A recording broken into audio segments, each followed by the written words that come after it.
all the time. Sparks when faith and preparation combine. The road been right here all this time, but you gotta look with more than your eyes. And the small axe Jesse Ryle representing for I Just Star Mindset, rich forever.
your pain.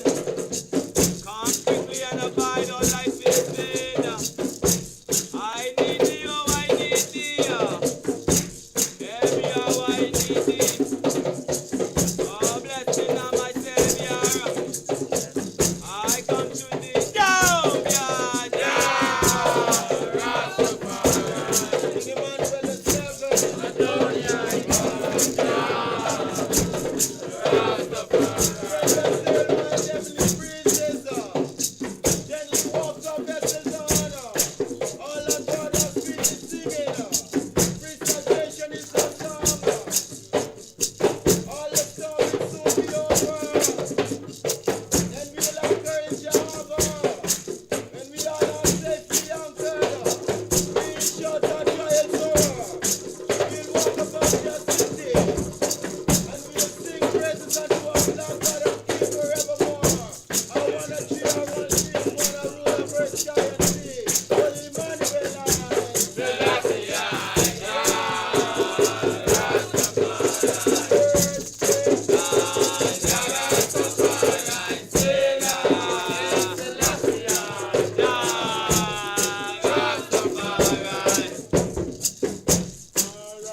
So far together, we try to come to test one of vision.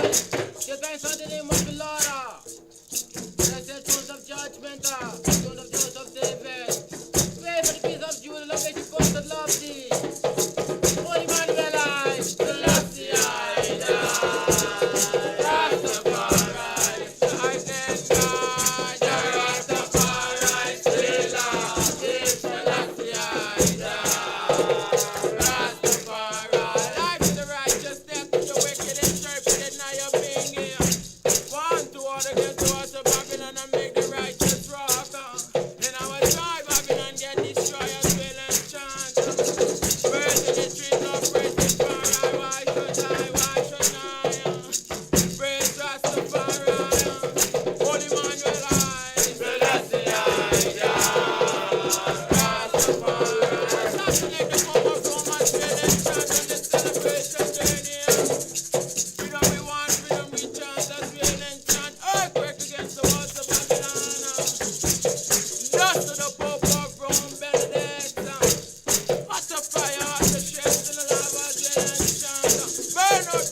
Voice of the Lord breaketh the cedars. Yea, the Lord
Wipe out the wickedest one of a judgment.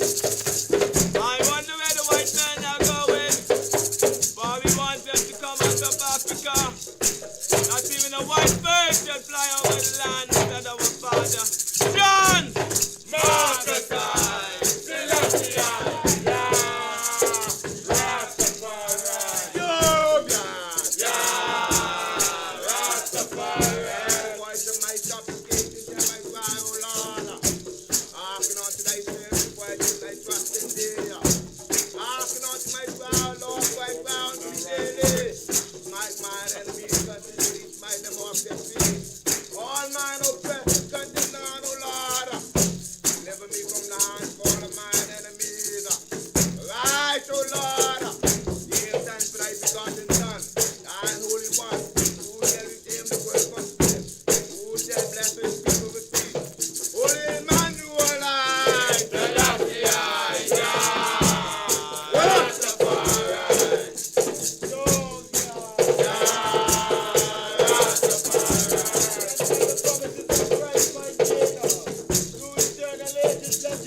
Mindset.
Me I tell you, mindset.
Mindset.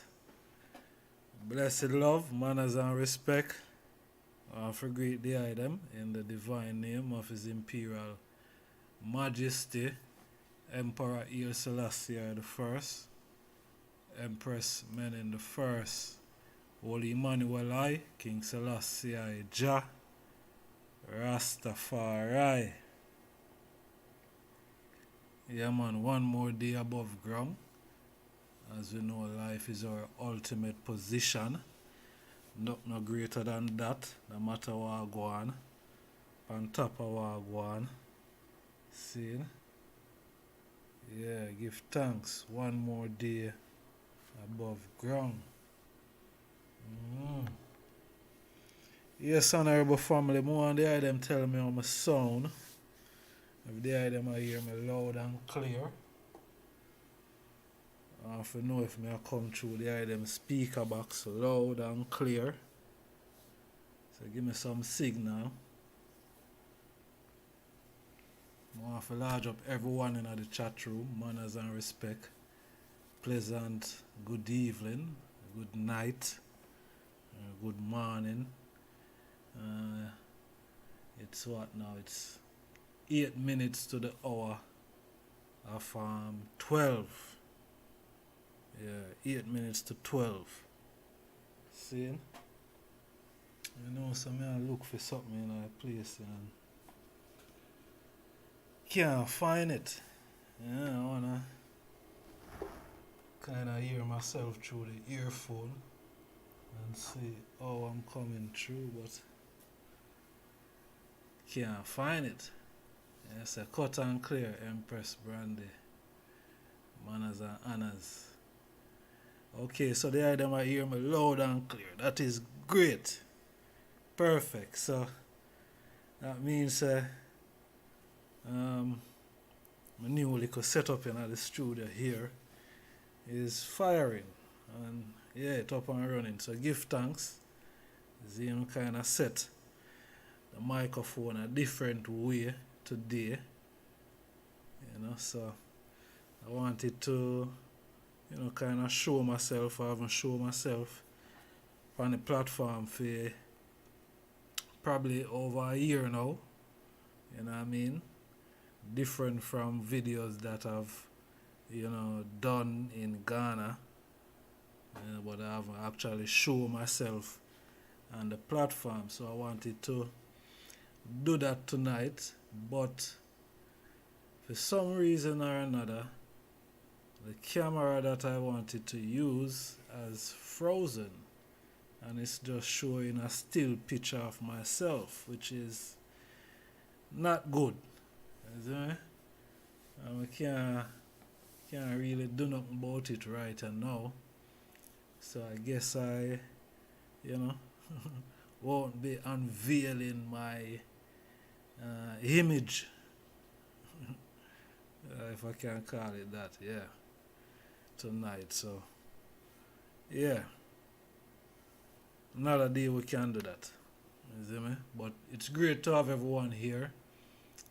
We there look on a particular subject matter, seeing, and we are gonna take some calls, and on this subject matter and this topic tonight, because it's a question. We're asking a question at the end of the day. People might say, boy, I just ask a lot of questions here, man. We have to, there's a lot of questions, and we need answers to them. You see? So that's why we ask questions, because we want to be in the know. And I'm not just asking the question solely for myself only, you know what I mean? But for ones who are probably asking the same question. You see? So we want to know, who we are. Well, I know who I am. You see me? I know who I am, but I think there is some confusion. There is some confusion with words. I think that is the issue. See? So, we're going to look upon it tonight, but we ask, who are we in the diaspora? Are we Africans? Are we Aboriginals? So that's what we're looking at tonight. Are we Aboriginals, or we are Africans? Now, the question, seeing, because I know it's not just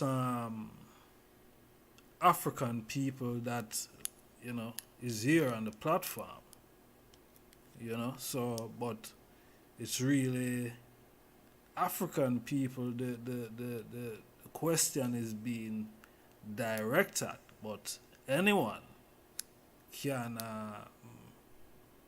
call in and contribute, or leave something in the chat room. Anyone can contribute. You see me? But it's really a question posed to Africans, in the diaspora mainly, and Africans on the continent. Who are we in the diaspora? Africans or Aboriginals? That are the questions we are asked tonight. You see me? Who are we? You see a mixed multitude? Okay. A mixed multitude of people. Alright. Mixed multitude of people.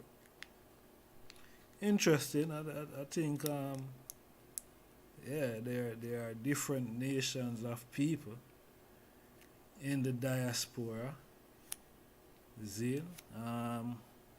Some don't belong there. It's not their territory. It's not their geographical location of origin. You know? So yes, a mixed multitude of people, but some do not belong there.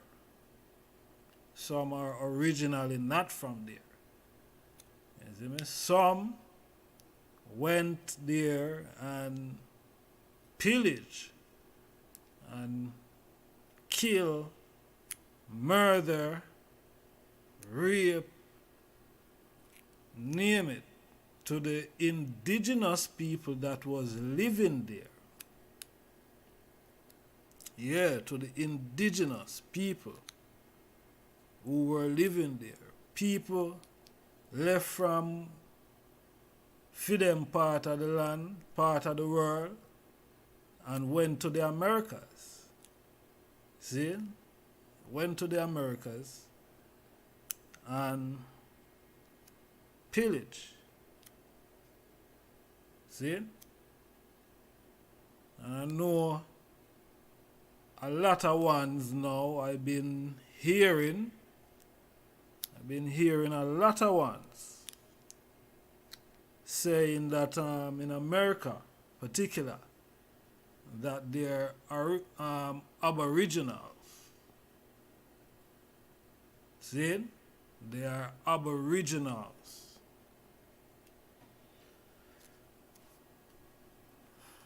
Aboriginals. And these are black, these are Afro-American. See? They are Afro-Americans. So they are Africans. See? Afro-Americans saying that they are Aboriginals and they are indigenous to that geographical location, which I find very interesting. Very interesting. Because I know African Americans are some bright people, you know, very learned, you know, very intelligent, you know what I mean? So, it makes it very interesting to hear some African Americans are saying that they are Aboriginals. You know what I mean? What does Aboriginal mean? We're going to look into the word, what the word mean. Now, let me bring up about this thing here. Let me bring up about this thing here. The reason why we are do this live tonight, you know? Yeah, man, the reason why we are doing it. Because we want to find out and we want to even straighten up a few things. See? We want to straighten up a few things. And we are going to take some phone calls in the night.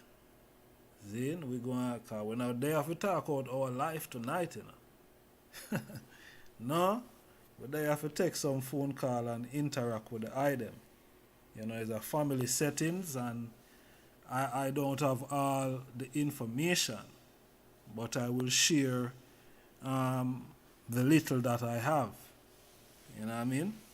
Yeah, I will share what I have with the item. You know, the little research that I do and thing.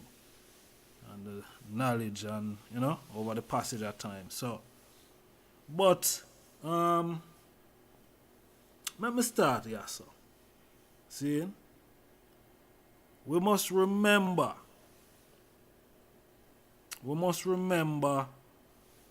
that you had the sub-Saharan slave trade, you know. See? We must not forget that. Because we agitate for compensation and reparation and these things. We agitate for that. We say Europeans owe Africans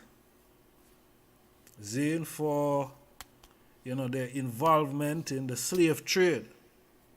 And specifically speaking, the transatlantic slave trade. See? Mainly from the west coast of Africa.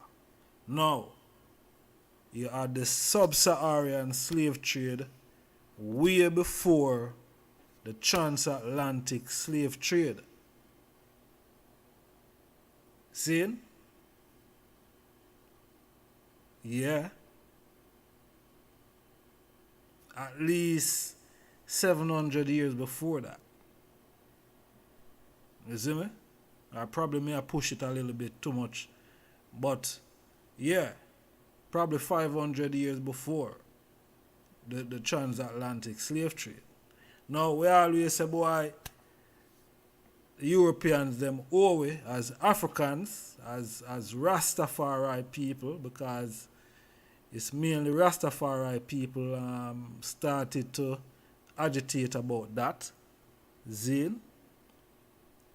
But I hardly hear we agitate and talk about the sub-Saharan slave trade that the Arabs also need to pay the African continent, the African people. We always just say the white man alone need to pay, and I don't think that is fair. I think it's fair for both of them pay. It is fair that both of them, the Arab and the European. See? Yeah. It's fair for both of them pay. Alright? That is how I see it. But that happened before the transatlantic slave trade. See? The sub-Saharan happened. Yeah? That took place. And there are records of that taking place. See? Yeah, there are records of that taking place. Now, I hear some people, as I said, then I have even brethren. I have brethren where call themselves Aboriginal, and it's my brethren. It's my brethren. You know what I mean? I'm not going to say it's my brother. You know? And I hear him call himself Aboriginal. You know? Yeah. My brother, my good brother. I love him. You know? Yeah, he's my brother. So, but does it really make sense to call ourselves Aboriginals when there are clear evidence then that the transatlantic slave trade took place? Now, why in Cape Coast, in Ghana, there are clear evidence that ships packed with Ghanaians travel to the Caribbean or the South and North America. See? That up of Jamaica, Ghanaians were sold into slavery.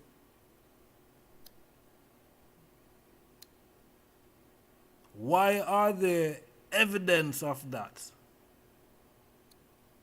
Zane?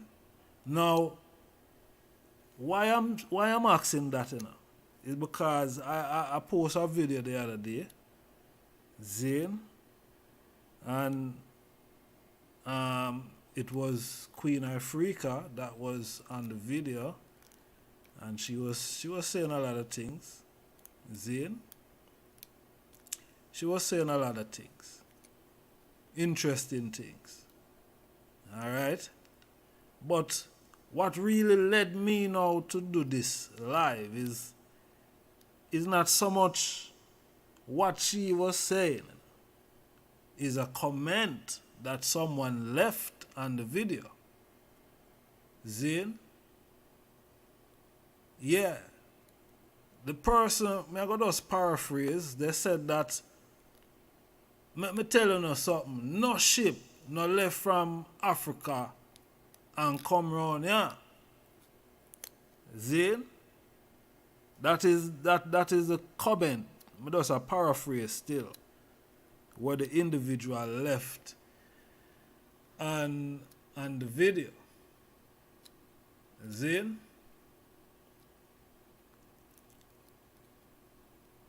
So when we see that comment now, may I say it look like that person had no really read much or do much research or know much about their history or history in general. You know?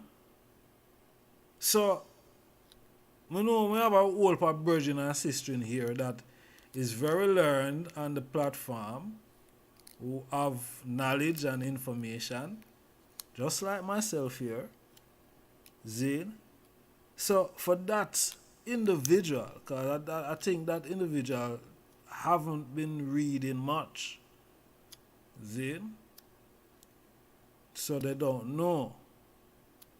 So, you know, that video I probably dedicate to them still. You know? Because I know some information I got dropped tonight that whenever time that individual come back on the platform and listen, you know, there will be enough information that they can go and do their own research also. You know? And don't just take what is said here or left in the chat room, you know what I mean? You know, one does go and do their own research also. See? Yeah, one does do their own research. So, what I'm saying now, to that,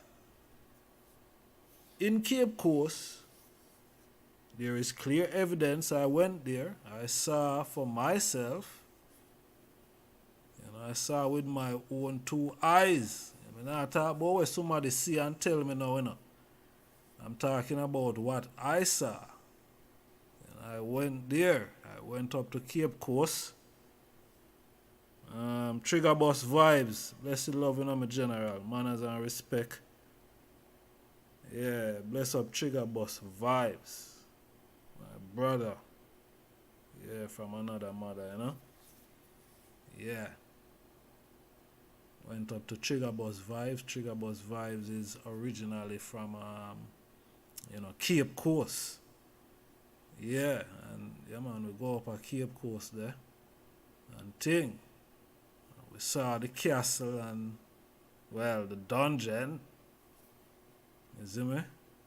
And the church where service go on and you know, above, you know, Ghanaians in shackles and chains, you know, ready to ship out across the Atlantic.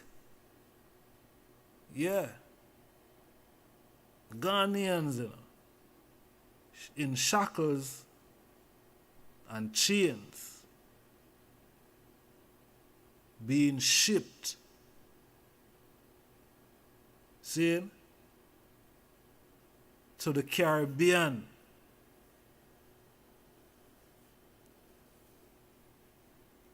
You see me, sir? Yeah. That's gone. That is what gone. Now there is clear evidence of that. Yeah? Clear evidence. So, alright. We are going to look on the word Aboriginal, but before we look on the word, we remember Mansa Musa. Zane, remember Mansa Musa. And Mansa Musa travel around at them place there long before any European know about for sale go anywhere. No disrespect. See? No disrespect. But that's a fact. See? That's the fact. Now, Africans, because Mansa Musa was an African, see? And him go around there with about how much ships? 40 ships, 400 odd man. Enough man stay around there. And Africans been going around there probably even long before Mansa Musa even. And probably that, Mansa Musa is probably the record or document that we have. Zane? And we now have the earliest travelings, you see? But Mansa Musa, one of the African man who went round there, went round in the Caribbean, in the South and North America. See? Yeah. So, if Mansa Musa go around there, yeah, and I think in them time they have the Moors also. You see me? You have the Moors, which was same African people. African people tend to change their name depending on certain geographical location that they are. You know what I mean? Over passage of time. Because that is what, with the Moors were Africans. They're black people. Yeah? Just like the Maroons. The Maroons are Africans. Black people. Zane? No different.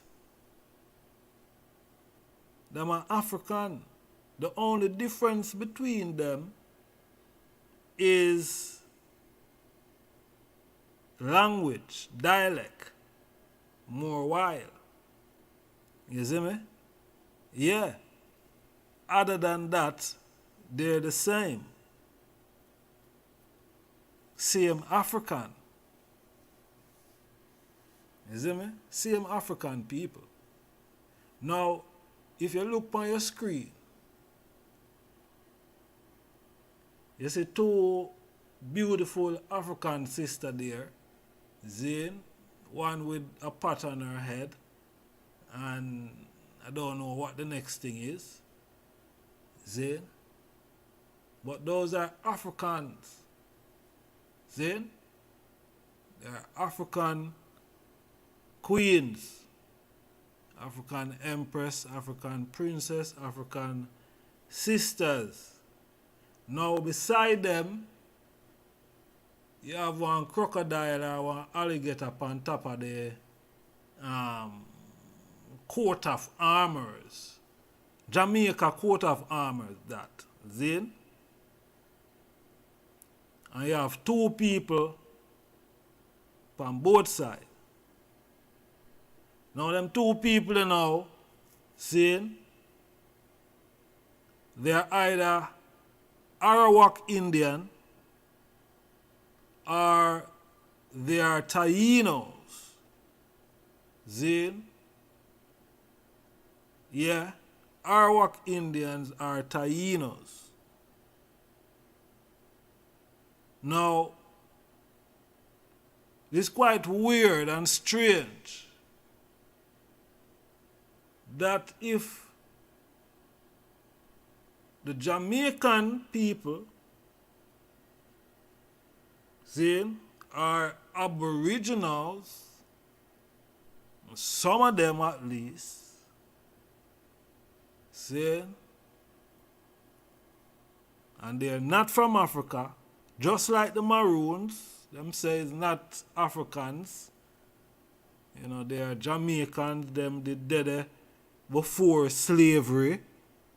Zine, so I guess them coming at the time of Mansa Musa and probably prior Mansa Musa. Zine. Now, the interesting thing is why Jamaica has a black African population. Zine, why their coat of armors would be bearing Taino Indians. Why the coat of armors would be bearing Taino Indians? I don't think it's a stupid thing or a silly thing or someone don't know what they're doing. I think it's a deliberate thing that people should recognize that the original people, the indigenous people of the island of Jamaica, they are not African people. They are not Aboriginal people. They are these Tainos or Arawak Carib Indians. See? They are the indigenous people. Them left from out of the place where you call the United States of America and come into the Caribbean over passage of time. See? And dwelt there.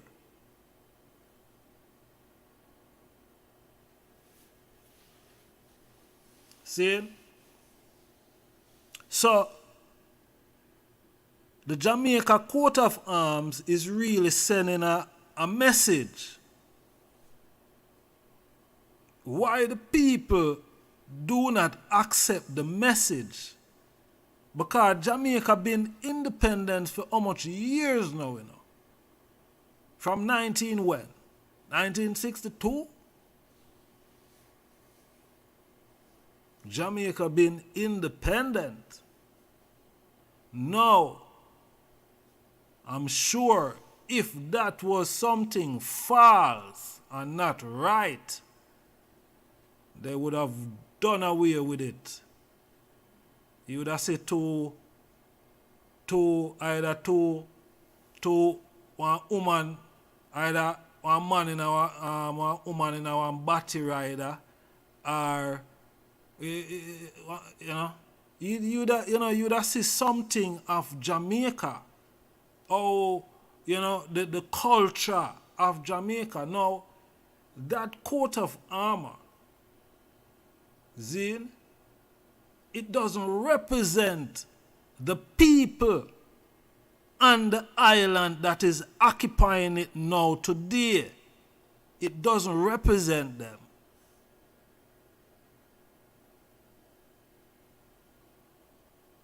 It doesn't represent the people that occupy the island of Jamaica today. Because the people who occupy the island, they are not indigenous to the island of Jamaica. I was born there, and I know that I am not indigenous to the island. Even though I was born there, Jubilee Hospital, Zane, I know that I'm not indigenous because I know that they have ships left from Ghana with Ghanaians in shackles and chains that came to Jamaica. See? And even if it's not them Ghanaians there, see?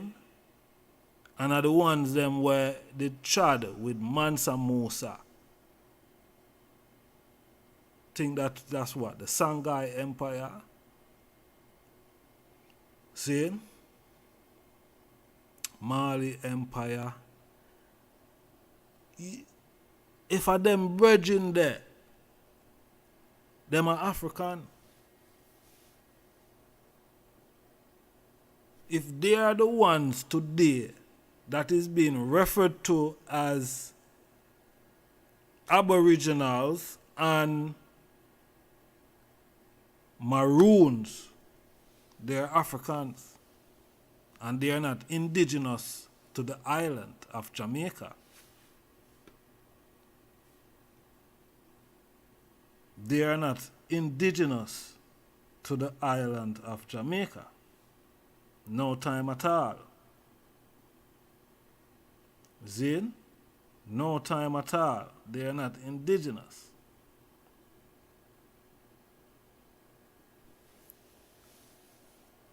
Some came there, yes, willingly. They didn't came in chains and shackles. That is true.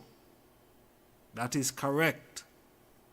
Because as I say, Mansa Musa and brethren before Mansa Musa came there. Zin? Came there long before Christopher Columbus come about. Zin? Long before Columbus come about. So yes, Africans did came there and they were free Africans. They didn't come in chains or shackles. That is true. I won't dispute that because I know that's a fact. See? But what's not a fact is to say that no ships came from the west coast of Africa to Jamaica or to the Caribbean. That is not factual. That is not true. See? That is not true. Can't be true. Okay? Cannot be.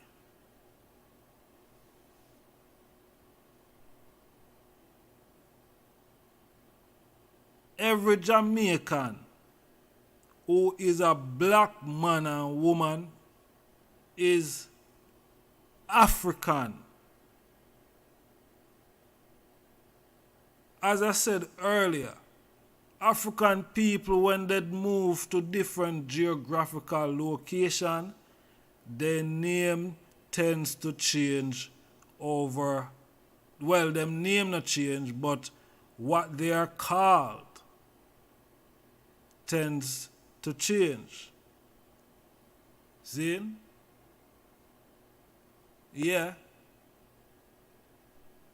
The Aboriginal, look to the virgin to the far left. See? We look upon them hyenas there already. Now look to the virgin to the far left. See? The far left virgin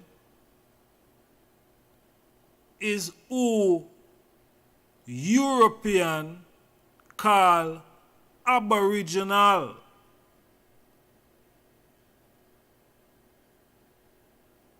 See? How the word are going to come out now, you know? It's because of them virgin. You know? The virgin to the far left is called Aboriginals by the Europeans. because the Europeans went to Australia,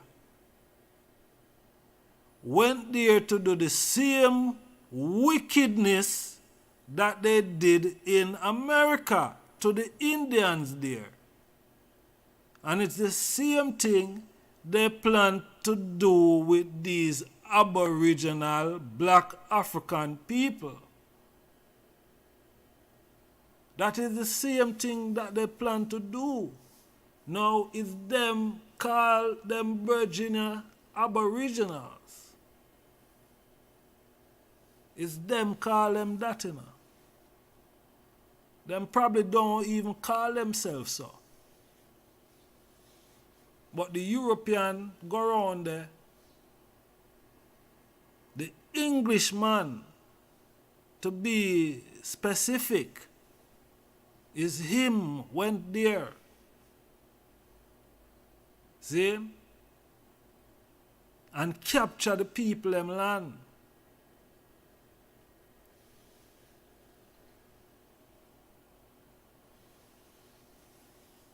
You see me? Went there, capture the people them land.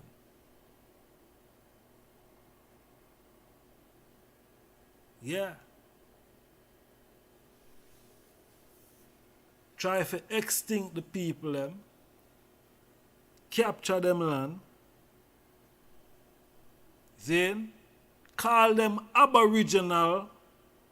Try to make it look like say the people is not the original people of that geographical land, that geographical space there. The Englishman are trying to make it look like it's fit him land. When him is a criminal, a crook. You leave from England and you went to Australia and thief the people them land. And call them Aboriginal. Englishman do that, you know. It's not me, I make it up.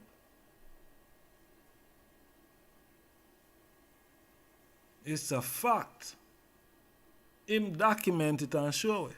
We're not going to really stretch that still, but we just have to put some emphasis on it. You see me? Yeah.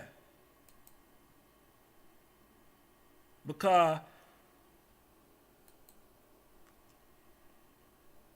Aboriginal, see? What is the meaning? What's the definition? What is the definition of it? You know? Where it say, sometime Aboriginals relating to are typical of the original or earliest known inhabitant of a region are their descendants. The Aboriginal people of Ayoti, Aboriginal customs, okay. Aboriginal relating to or being a member of any of the people who are the earliest known inhabitant of Australia are one of their descendants. Originating in the characteristic of a particular region or country, native or indigenous. Zane, native or indigenous. So, the word really means the original people. See, the original people. The original people, you know. What the word mean? the original or the earliest known inhabitants. Jamaicans is not the earliest known inhabitant pan the island of Jamaica. See? Because the Spaniard came there, them come late. The African them did already reach there. See? But the Africans, they came there. They are not the earliest inhabitants. They are not. They are not the original people who call themselves Jamaican today. See? They are not the earliest inhabitant of the island.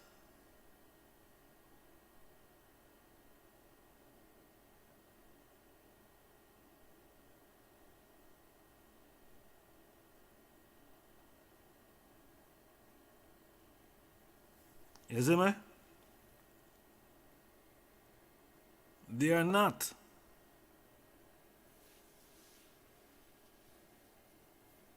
So, me no know. I don't, me no know. Me not get it. I don't get it. Because me not bright like some of them. Me not bright like some of them people are still, who I said that them is Aboriginal in Jamaica and in America, especially in America, the United States of America. You have black people there, Africans, Americans saying that they're Aboriginals and they're the original. Come on, man, that is how that sound. I don't want to sound rude. But how does that sound, man? Bright, learned people, how does that sound? How can you be the original and indigenous people? When there are evidence, there are records in America of slavery. Come on, man. How can you be? If you came there in a time of Mansa Musa or before that, and you interbreed with the Indians, I can understand, but you came there, you went there, you are not indigenous to that geographical location. You went there, you migrated there.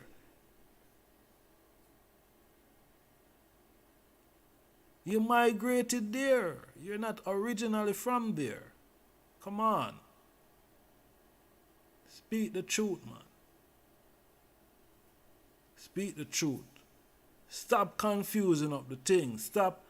Why being scared of want to go back to Africa? You make the European man trick you. You make the white man trick you and full up your head of foolishness that you want to say America, you is indigenous to it. Come on. You can't be. You cannot.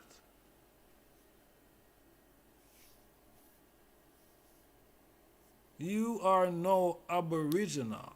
You're not no, you ain't. Based on what? The definition of the word and the meaning of the word. See? You can't be an Aboriginal to Jamaica. See? The first Aboriginals was from in Australia. See?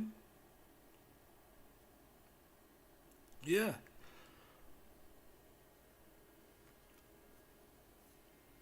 You know what I mean?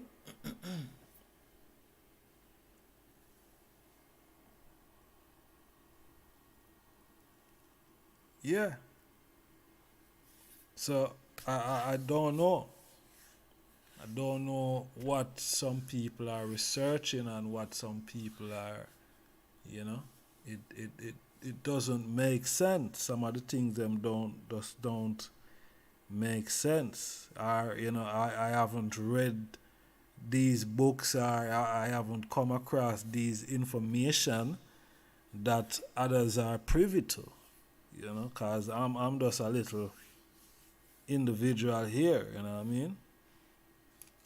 I'm not a, you know what I mean? I'm not them big celebrity that, you know, they might be privy to a lot of stuff, you know, because them have the money and thing, and them know people in high places. You know, I don't. The only person I know in high places is you know, Emperor Haile Selassie the First. You know what I mean? So, but as I mentioned, Emperor Haile Selassie the First. Then, if I and I say we are the original people of the earth, then how then we are called ourselves Aboriginals? If we are the first people, as we say, how we if we are called ourselves Aboriginal?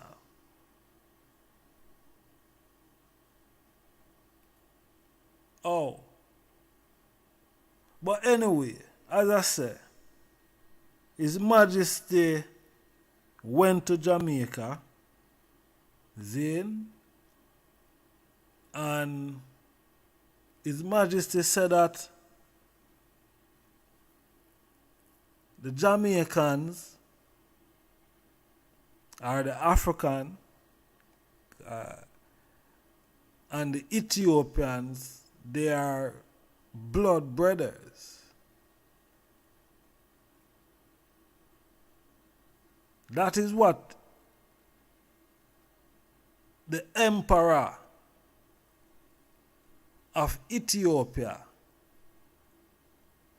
the Almighty God, him say, the Africans them were there upon the island of Jamaica,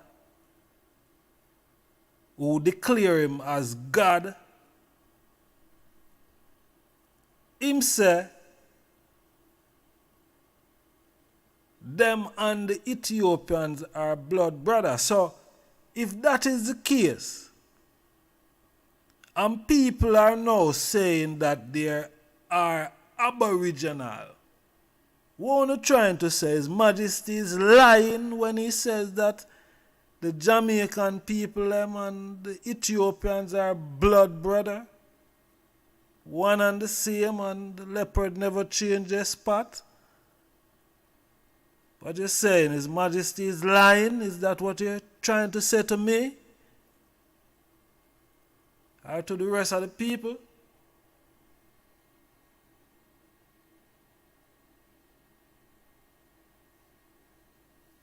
I want to know. Because His Majesty said it. And I hear Rasta is saying that we are Aboriginals and all these type of things, and I just don't understand the logic. I cannot wrap my head around. I can't grasp it up to now. I don't know why. I don't know if my head is too thick or hard. I don't know why I'm not grasping it. That is so it go. I mean, it don't make no sense to me. It does not adding up. Serious. You see me? Alright. I'm going to play a thing. I'm going to play about 10 minutes on recording. I'm going to play a recording of my brother Lanscurve. I hope I'm not infringing on any copyright here, but this recording is taken from my brother Lanscurve YouTube page. See? And I want the item listen. See? I want the item listen the virgin who is talking, see, different from Brother Lanscurve, is Dr. Ranuko Rashid. Zin?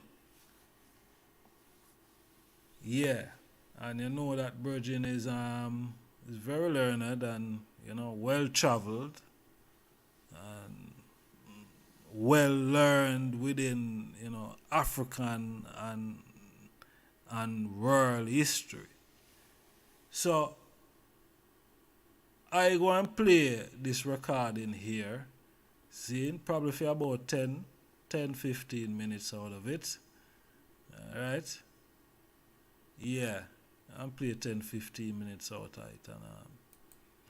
And after that, we're going to open up the phone lines and we're going to take some calls. Alright? After that, we're going to open up the phone lines. So here goes. Humanity begins in Africa. That's the first thing. And we should never take that for granted. Before there was a Zimbabwe or Ghana or Ethiopia, there was a continent that we now call Africa. We are not certain exactly where the term Africa comes from. It may be an indigenous word used by the people themselves. There's a belief that circulated on the internet quite a bit that Africa is named after a Roman general. Well, that's foolish. Yeah, the Roman general actually took his name from Africa. So humanity begins in Africa, our most ancient forms of humanity, and then modern humanity as well. That's what DNA tells us. That's what the fossil evidence tells us. And then hundreds of thousands, well, I wouldn't say hundreds of thousands of years ago, but maybe beginning about 100,000 years ago, African people, black people, begin to migrate to the far corners of the earth. Now, this doesn't mean that we are indigenous or aboriginal to any continent other than Africa. Everywhere else we got to, everywhere else we are, we started in Africa and ended up there. And I want to be very, very clear on that because there's a lot of foolishness, lunacy circulating on the internet that we are not African, that we are Aboriginal, we're born in parts of the world. We should just dispense with that. Yeah, I hear that. That's just ignorance. And it's fed by a lot of anti-African bias. We, in general, so many of us, are prejudiced against Africa, so that anything that comes our way that allows us to embrace the idea that we are something other than what we are, many of us jump on. I think also it's an effort to disassociate ourselves from the horrors of the transatlantic slave trade. So many people would deny that it existed or that we were always here. This is simply not true. And it's an insult to the bones, to the memories of all of those African people, those captives whose bones lie on the body of the Atlantic Ocean and the Indian Ocean as well. Because not only is there a transatlantic slave trade, there's an East African slave trade, and there's an Arab slave trade. But the migrations that I'm talking about now took place tens of thousands of years before slavery and before colonization. Also, since we're basically dealing with African History 101, African Migrations 101, we should say that these movements of African people have nothing to do with what is called Pangea. Pangea is a supercontinent that held the entire world's land masses together, and this is true. But this Pangea broke apart 150 million years ago, so it has nothing to do with modern humanity. So African people, the children of Africa, migrated to all of these parts of the world through their own ingenuity and through their own resilience. We are the original people, and Africa is the original birthplace of humanity. And there's only one race, and that's the human race, which originated in Africa and spread to the far corners of the earth and were affected by climates different than the ones that they had experienced. And this accounts for the different ethnic groups. But I assure you that Africa is the mother continent, and black people are the parent people of humanity. So we should begin with that. And on those issues, there's no debate, there's no discussions. We can ask questions about it, but anything to the contrary should not even be entertained as a serious discussion. Yeah, because I hear even some Native Americans say that there were people on the planet during Pangea that they would just walk from Africa to North America or South America. But then I hear scholars like yourself and other ones that said there was really no humanoids on the planet during Pangea. Well, we're just talking about what the evidence tells us. Now, many people believe many things. There are those of us who believe the world is flat, that human evolution is not real, that Jesus is waiting in heaven for all of us. So you can believe whatever you want. And I don't argue with people. Not at my age. As long as I've been doing this, I don't argue with people. I'm telling you what the evidence tells us. And the evidence is overwhelming. And when I say evidence or science, I'm not talking about a European thing. African people were the first scientists. So we should not run from science. We should run to it. And I think that we owe our people the honest truth, even if it's not what people prefer to believe. Yesterday was the birthday of one of our greatest historians. His name is Chancellor James Williams. He wrote a book that profoundly influenced me called The Destruction of Black Civilization. And in that book, he said many things. But one of the things he said that really resonated, and that is the African historian, which I think I am, must be on a relentless search for truth and must not tremble with fear when that truth is contrary to what one would prefer to believe. So we're not going to talk about fantasy, at least I'm not. We're going to talk about what the evidence tells us.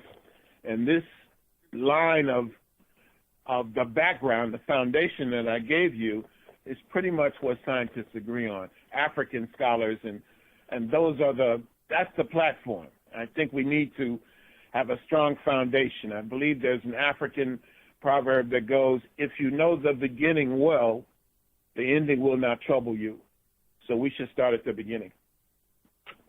Right. So if we deal with that, we got that out of the way, I hope. And then if we want to continue to look at Africa, we can look at the role that African people have played in the development of classical civilization. It's one thing to say that you were first. It's another, as I was taught by my teachers, including people like Ivan Van Sertima, the great scholar who dealt more than anybody else with the African presence in America before Columbus. It's one thing to say that you were first. It's another thing to say what you did. And so African people are not only the first people on the planet, we did great things. And among the greatest thing that we did was develop the civilization along the banks of the River Nile. And this is what we call Kemet, or ancient Egypt, Kush, Nubia, Ethiopia, etc. By the way, the word Ethiopia is a Greek name. It's not an African name. It's a Greek name that means the land of the burnt-faced people. And this is a term that is now applied to the modern country of Ethiopia. The country of Ethiopia today, the country of Haile Selassie I, has also been called Abyssinia. But when a lot of these countries in Africa became, at least some of them, became independent, they chose to take on traditional African names, and in many cases, the names of ancient African kingdoms and empires. And so the country that used to be called under the British, the Gold Coast, took the name of Ghana. The country that was a part of the French West Sudan took the name Mali. And we could say something similar about Zimbabwe. When Zimbabwe became independent, it changed the name from Northern Rhodesia, or Rhodesia, named after the arch-imperialist Cecil Rhodes, to Zimbabwe. And even the country of Benin in West Africa is similar to that. Benin, well, even then had an African name, Dahomey. But the name Benin comes from an African kingdom really associated with modern Nigeria. So those are a few more pieces of history that I think people should understand. Right, right.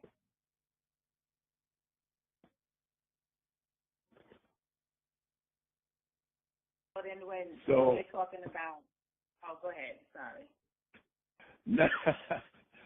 No, my sister. We're just getting used to each other, getting used to each other's style. I didn't know if you were going to ask me questions, or you expected me to lecture for a little while, or what you want me to do, and how we could be most effective. All right, we can do a little both. I would definitely ask questions, and oh yes, whatever you feel like is important to make known, you can always feel free to say it, and then if testing, believe me, any questions.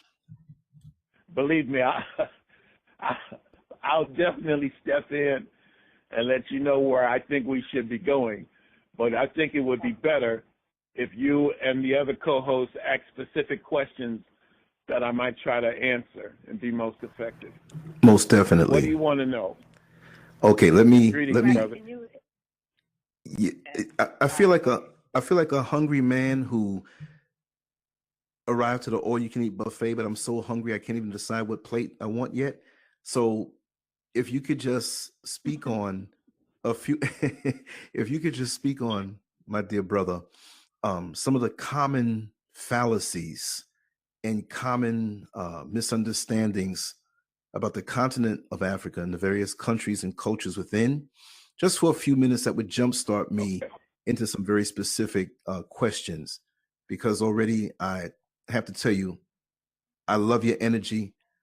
I love the methodical way you're going down the list and just stating what you're about. And we're going to rock and roll good tonight. But if you can, some of the things that irk you personally, like to say, my God, how could you be so ignorant to this? And some of the things that you hear about Africa, give us a few and we'll jump on in with our specific questions. Thank you.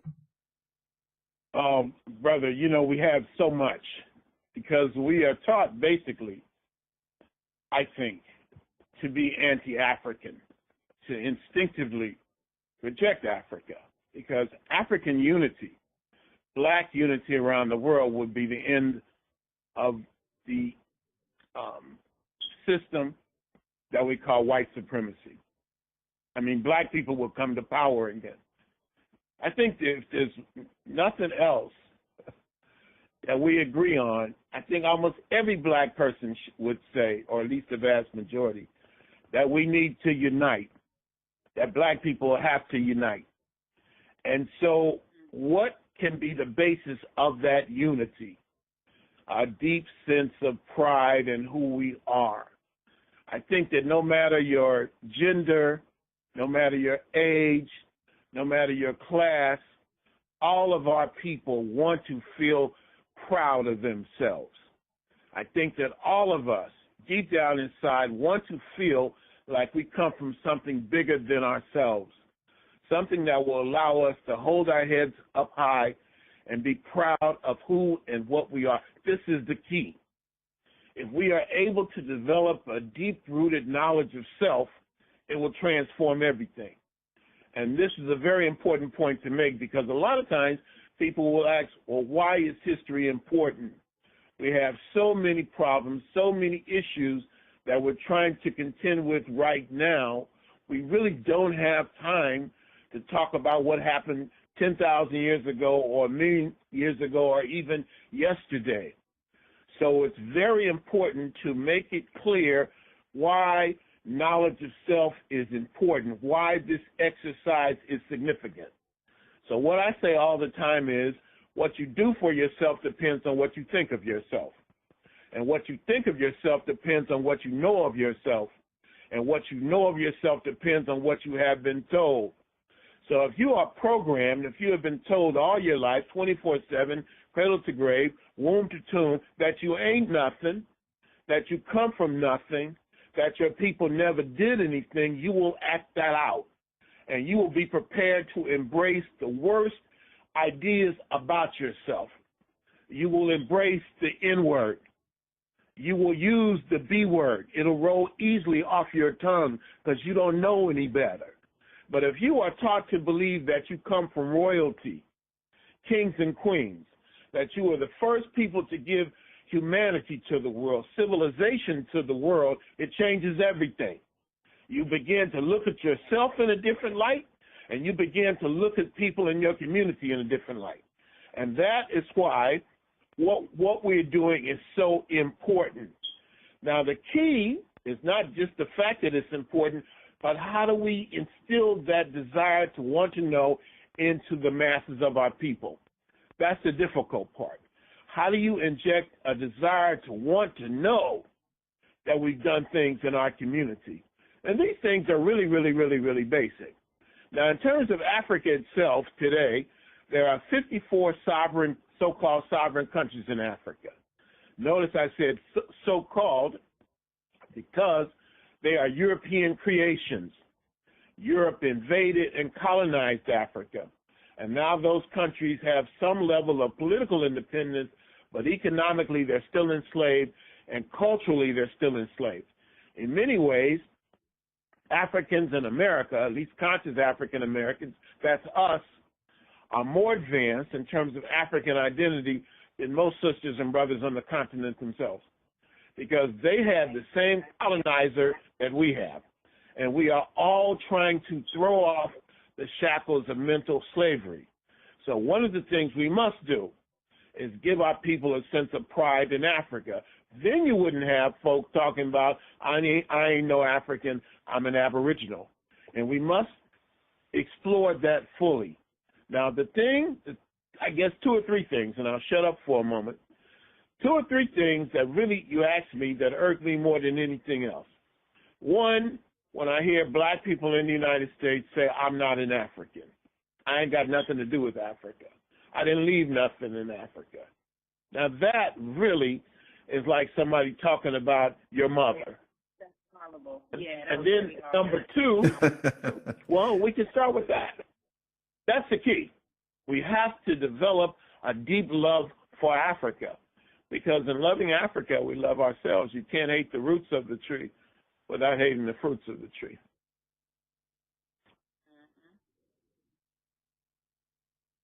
Right. Your turn.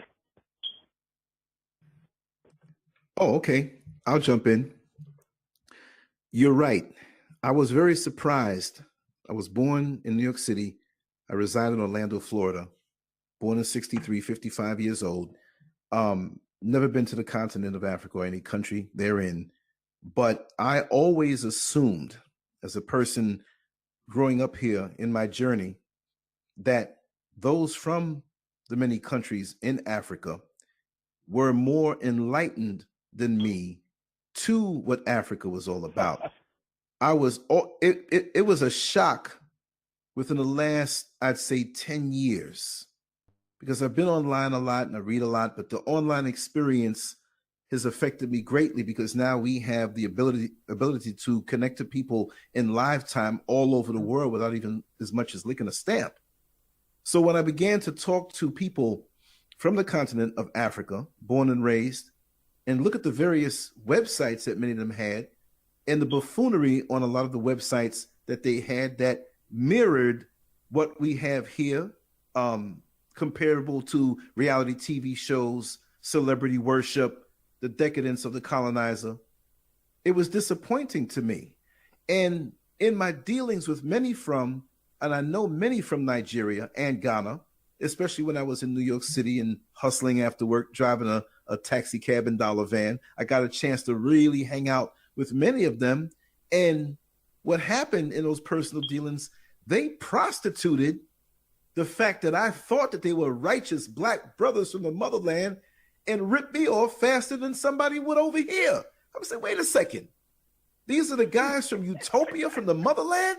And they played that on me. I'm not saying all, because I met some very wonderful brothers who are conscious from over there in the various countries, but that was a rude awakening for me, and it let me know how far and wide the tentacles of white supremacy and the colonization, not just of a physical country, but of our black minds across the globe and diaspora. So now I have to weigh you out as an individual. So when many of my black brothers from Africa would say, hello, my brother. How are you doing? Oh, my black brother, I am so proud. We must unify. Okay, yeah, all right. Now you need $50 from me. Okay. You know what I mean? Nobody's perfect, but I thought that coming from a place that was more original, you know, the source, more so than me growing up in Southside Queens, New York City, I said, man, these guys got to really be enlightened. But that wasn't the case. I hate to say 9 times out of 10. And that's how I've come to know how powerful white supremacy has been in the tricks and the minefields they put out there, even controlling our schools and how we think and getting to our children. And now more so with this LGBT thing, all of this stuff thrown at us, and we're gobbling it up like pigs. Who's left, my brother? What must we do? Please tell me, what must we do when we have this type of mindset, where we have the Stockholm syndrome going on, where we can't let go of the oppressor and will defend the oppressor to the detriment of our own existence? Please tell me. Well, I think knowledge of self, as I pointed out, it has a lot to do with it. But I think you also have to want change. You see, it's one. I think that maybe what we do best and what we do most is become indignant, and we express outrage when one of our youth, doesn't even have to be a youth, is shot in the streets with both hands raised up in broad daylight begging, don't shoot. We become very angry, and we should. Our condition is messed up in general compared to the other larger population. But does that translate into wanting to make changes enough to destroy white supremacy? And I don't think that it does. I think that in many ways we have become comfortable, or we have acclimated ourselves to white supremacy. For example, you ask, what should we do? I think that we have to do all of the really, really basic things. But that means if you're going to do those things, you have to change a lot of the things that you are doing right now. For example, I believe that it's very important that black men be with black women. To me, that's very deep. And that is the greatest statement you can make by the person you choose to walk by your side. Yes, indeed. And yet, a lot of brothers who are racially profiled from cradle to grave, I mean, from the beginning to the end, the last one to get the job, first one to get fired. You know the things that we go through. Typically, even the first one to get killed in the movie. When I say something like that, they are likely to say, I couldn't help who I fell in love with. And I don't see color, that I don't see race. You understand? If I say we need to spend more money with other black people, this is very big. Even if you're going to get into the quote-unquote Christmas spirit, which if that's what you want to do, I'm not going to fight you, at least spend some money with black folk. To be willing to join an organization with like-minded people. We say we are at war, but we don't seem to be very effective warriors if it's too cold, or if it's too late, or if it's too far, or if I have to spend some money, or if I have to work with people in my community that I don't like. Now, you say you're at war, but you won't get involved in a particular program or organization because you don't like somebody for what they did to you 10 years ago. You see? Yes. Yes, honorable family. Yeah, man, all right. That's all going to leave it. The item can go over to Brother Lance Curve page, channel, Zine, and yeah, whenever the item have the time, and finish, listen. This conversation, reasoning, interview, you know. Yeah, man. So, bless up, Brother Lance Curve. And, you know, R.I.P. to Dr. Radish. Yeah? Radish. Yeah, man. So, we are opening up the phone line, Zane, and we are take some calls on this questions, you know. who are we in the diaspora? Are we Africans? Are we Aboriginal? Listening to what, that learned elder was saying just now at the beginning, we are Africans. And to even entertain the thought, seeing that we are Aboriginals, is just no. So we are asked a question tonight, and we are opening up the phone line.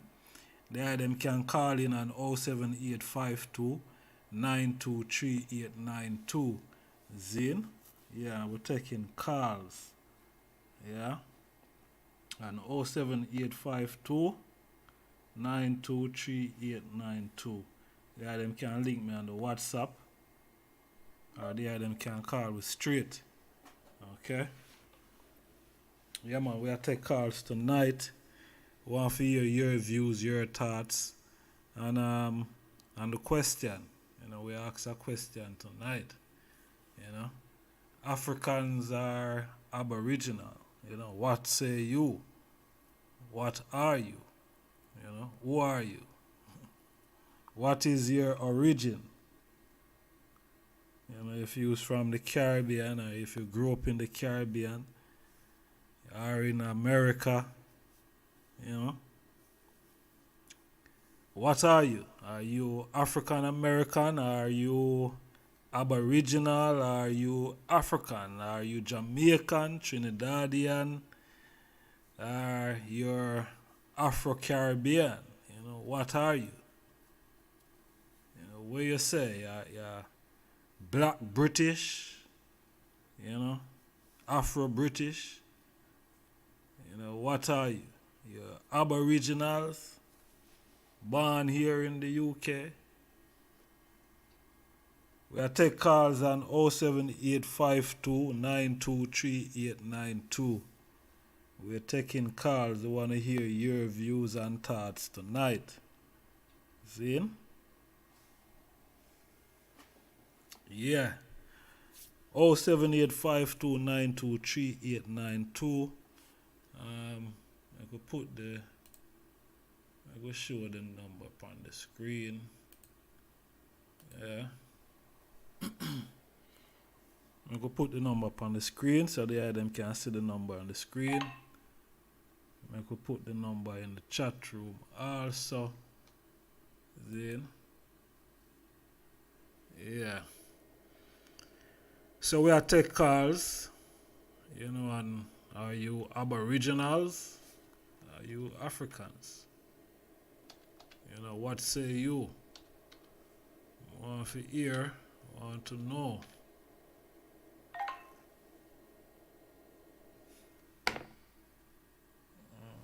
Yeah, want to know. What they are them say?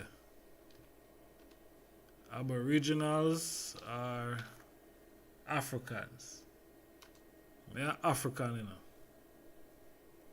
I'm not a Aboriginal. I'm an Aboriginal of Africa. I'm indigenous to Africa. That's where I'm from. I can't speak for nobody else. You see me?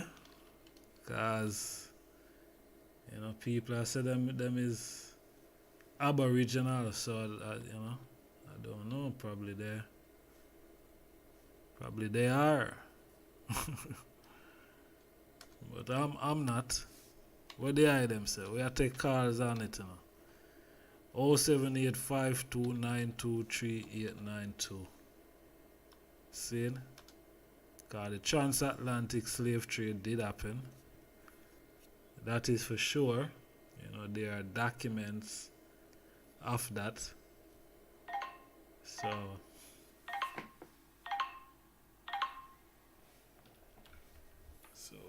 no, go on.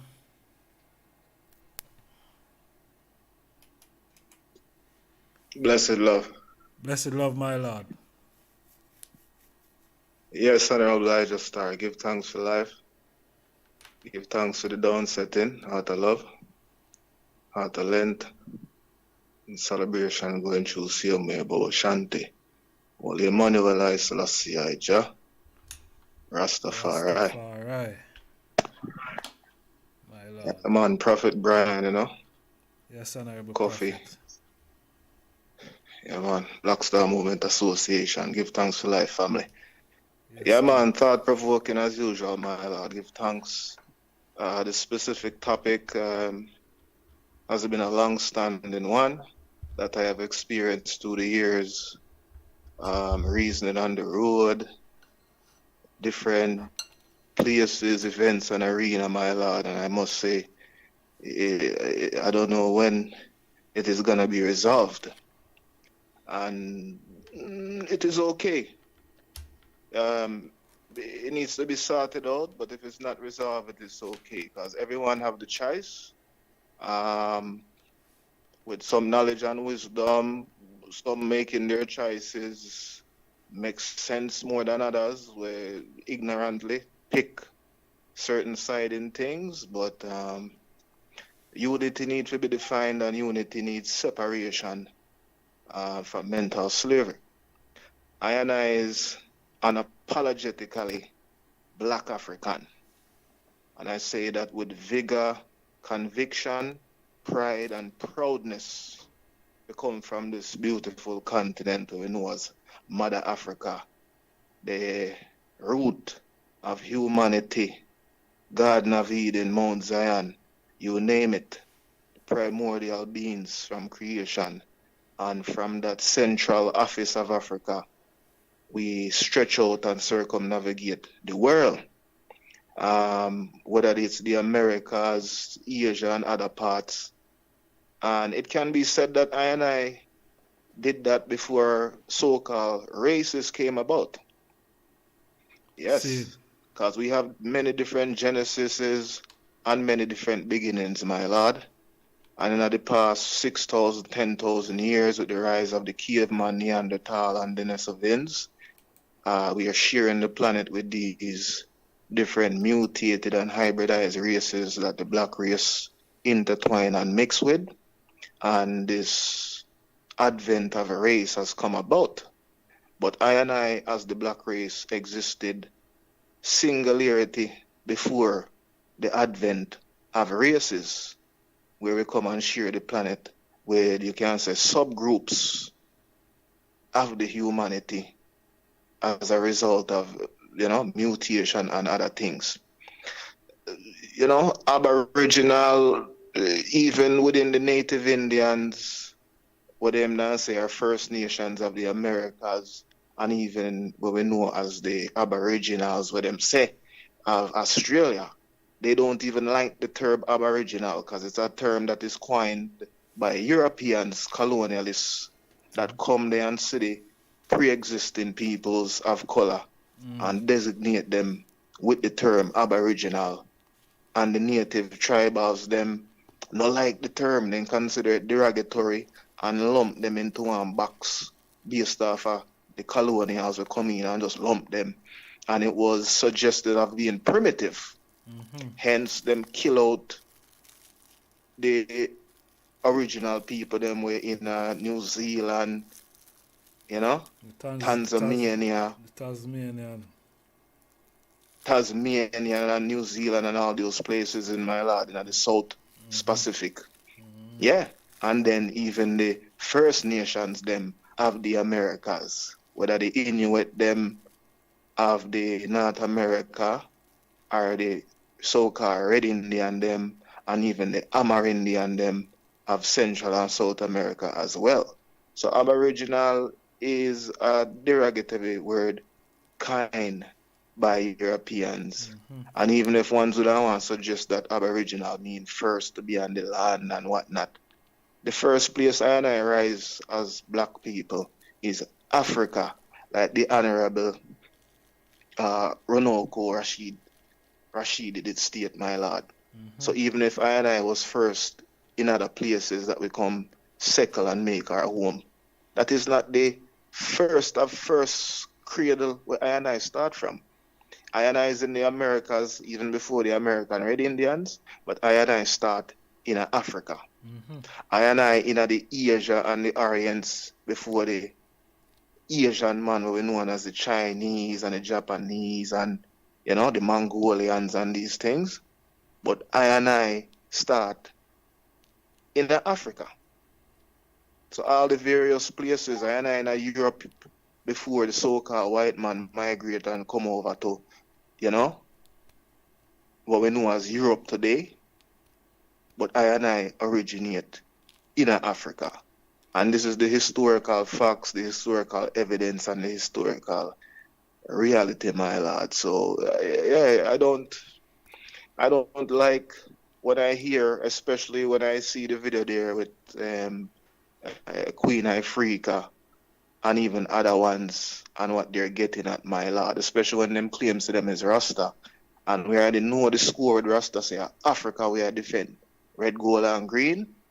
Red, black, and green. When you see these emblems and banner where we heist, red, black, and green, the blood, you know, that was shed, the black for the people and the green fields of Africa.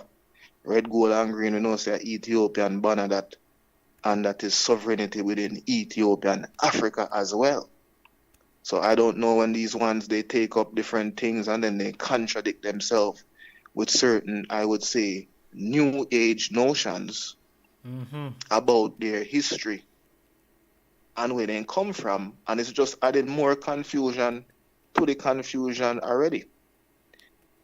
Like I hear the I state, when I deny the facts that we do in all of these other places, we know about the Olmecs, we know about the Arawak and the different Indians, Amerindians, Indians, Caribbean Indians with the spearhead, gold spearhead with them. Say that man with black man come with gold spearhead and the trade Mansa Musa. Hundreds of years, centuries before Columbus and them man there.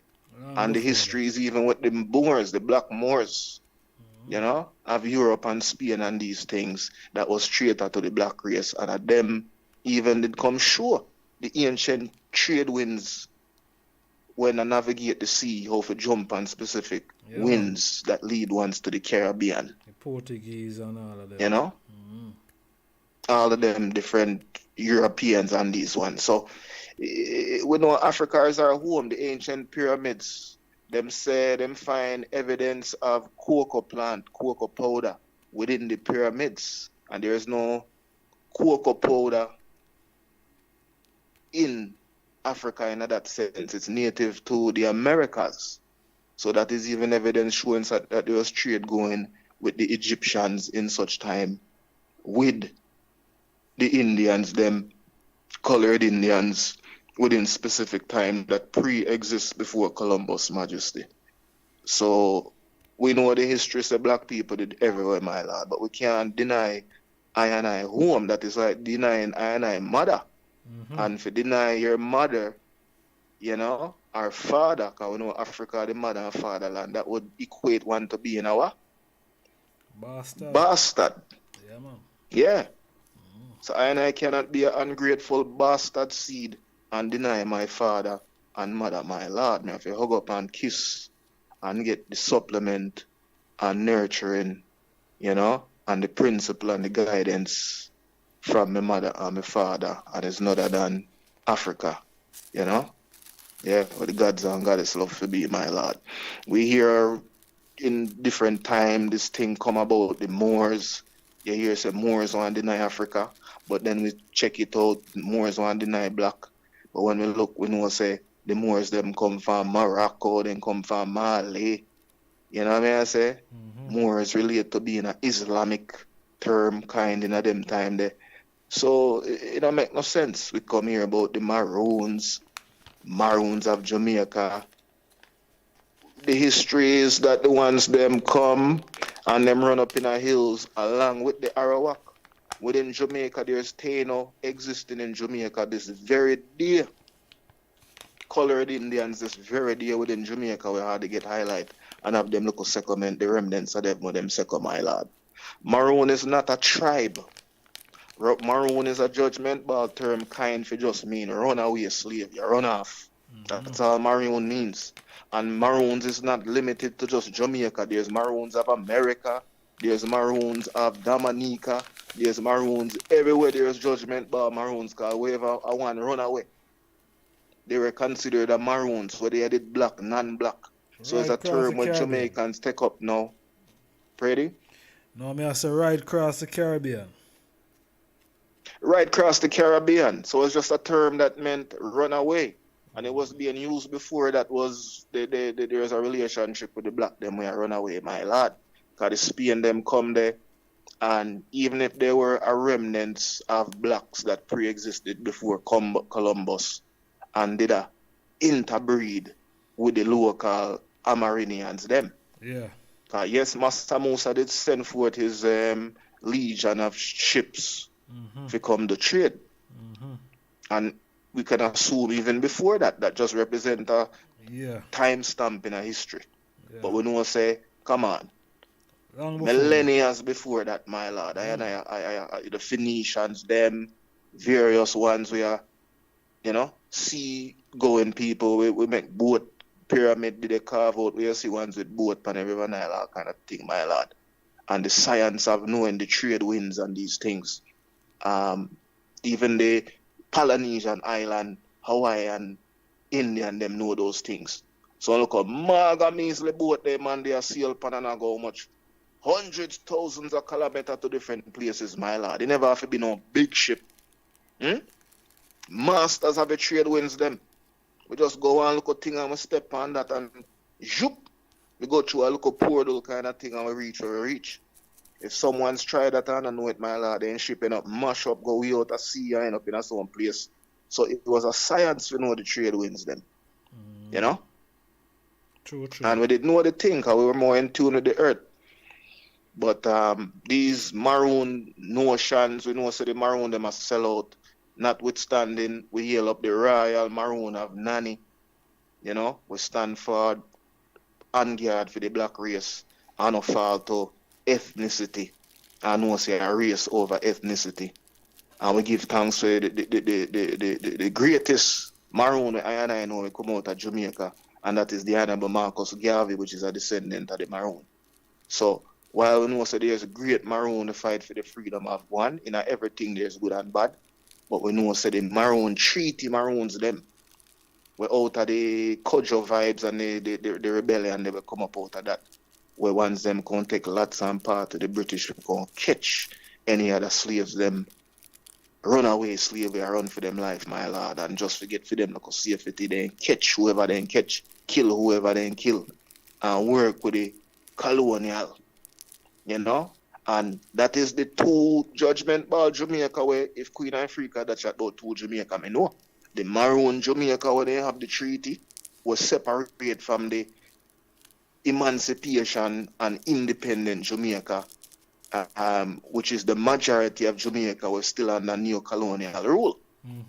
Neo-colonial rule Jamaica and Maroons treaty sell out Jamaica. And the two of them no good. That's why I have to rise red, gold and green and red, black and green and stretch forward our hands to Africa for a new and free and redeemed black world, even though Africa under bondage, but we can't give away a continent for your island. No day at all. No day at all, my lord. So, this Aboriginal thing, because, it's been going around for a while, and I remember we went to Cape Coast while I was in Ghana, Zane, and Sure. Cape Coast is where we went is evidence that you had the transatlantic slave trade. Zane. Now when I see people a type like no ships never came to Jamaica, it does let me have to wonder, like, is this ignorance or what is it? Is it just plain, going against Africa? Well, the term, a great term I must come about where you use when I used to describe those ones is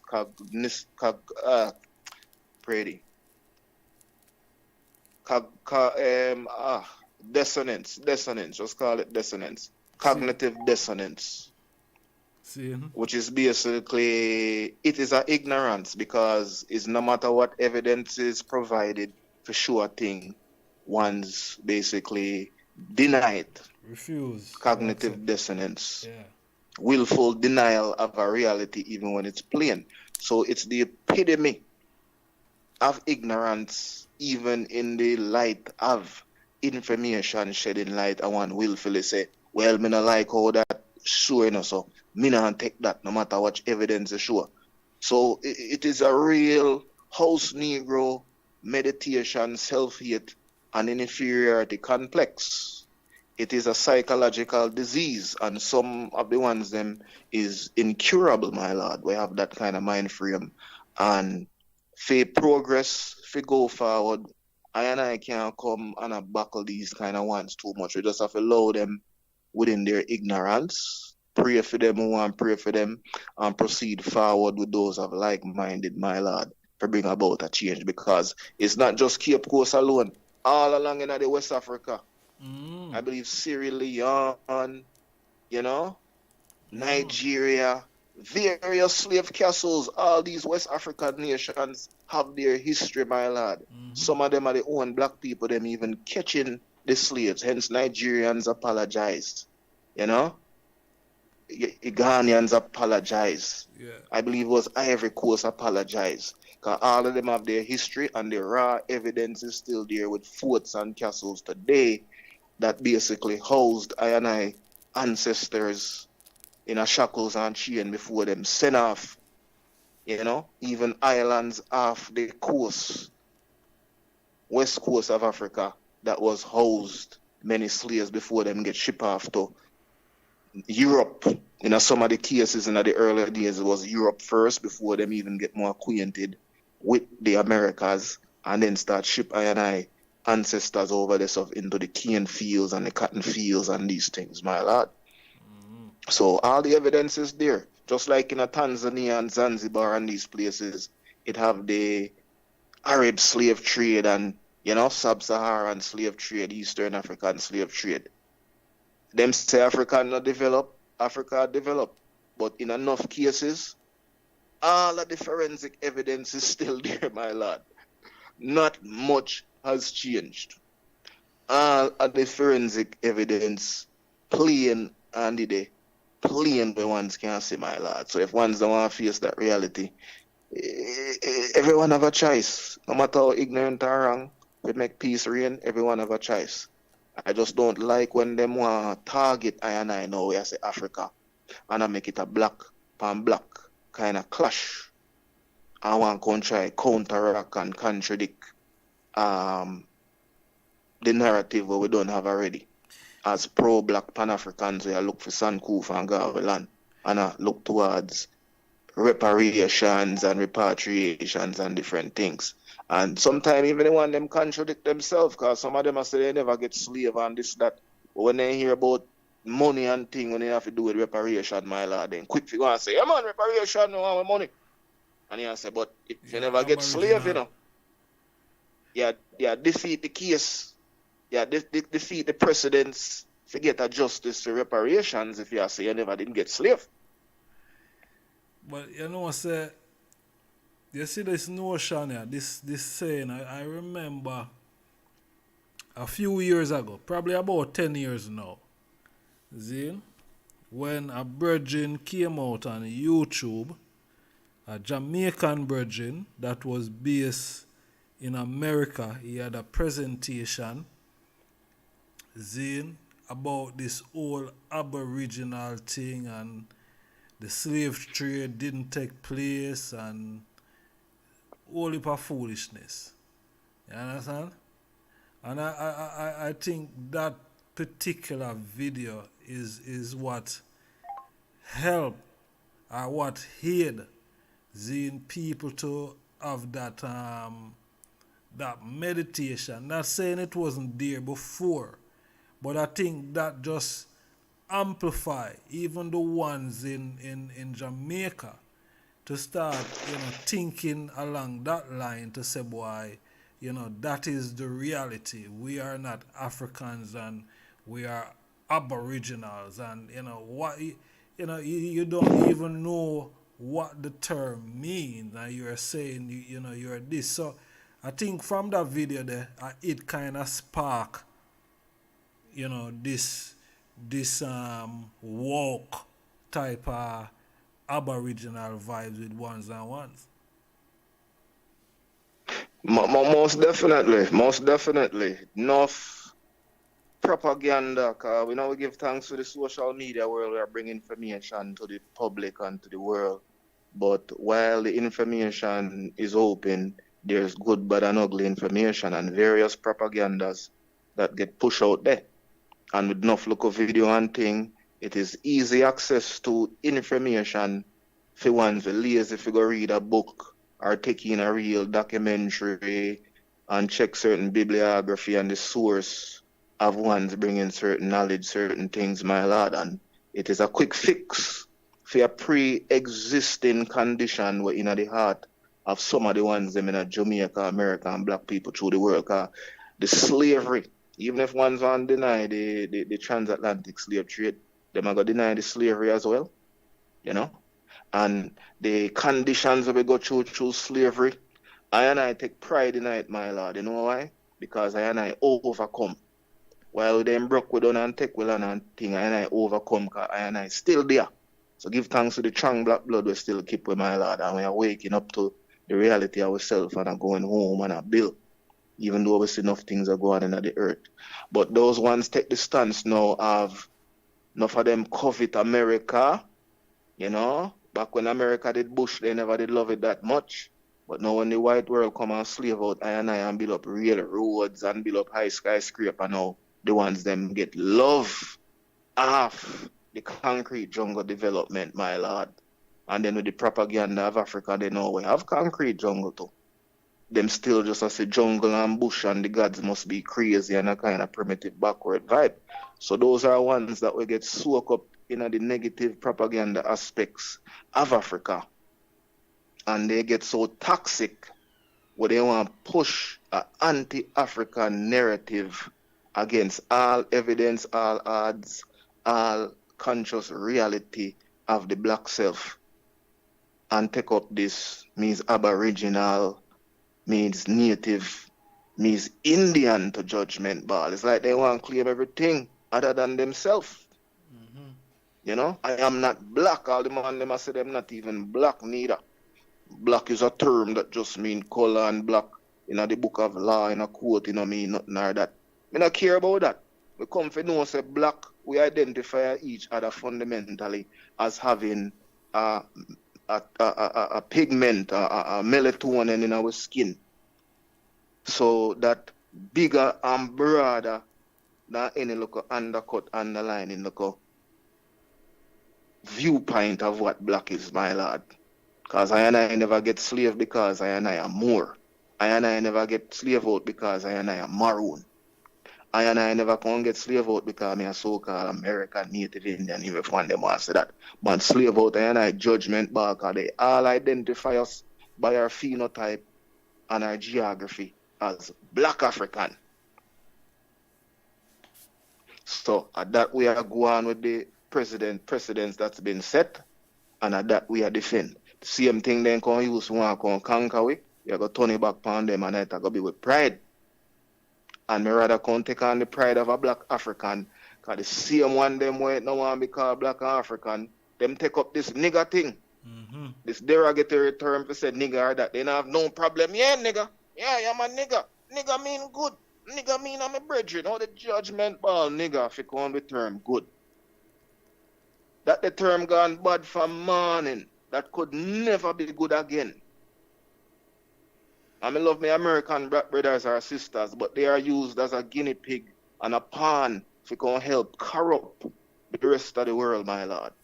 Because true American is this world stage. Through the colonial new world where them come and set up the modern Babylon system where they take from Europe and France and England and these places and come create this model and this experiment called America, where do for crush Very soon, you see, I'll bank just I'll get crashed all just yesterday to Judgment Bar. Yeah. So watch out for the bank account. There's more to come in the coming years. But the ones them take up this and have this attachment to America based on the greatness of America. 'Cause America is great. It's a great country. But it has blood on its hands. The blood of my ancestors, the blood of the innocents, the blood of Indian, black, everybody. And call everybody to this great marketplace, my Lord, the whore of Babylon, mother of harlot, sister of harlot, daughter of harlot, and come corrupt the world.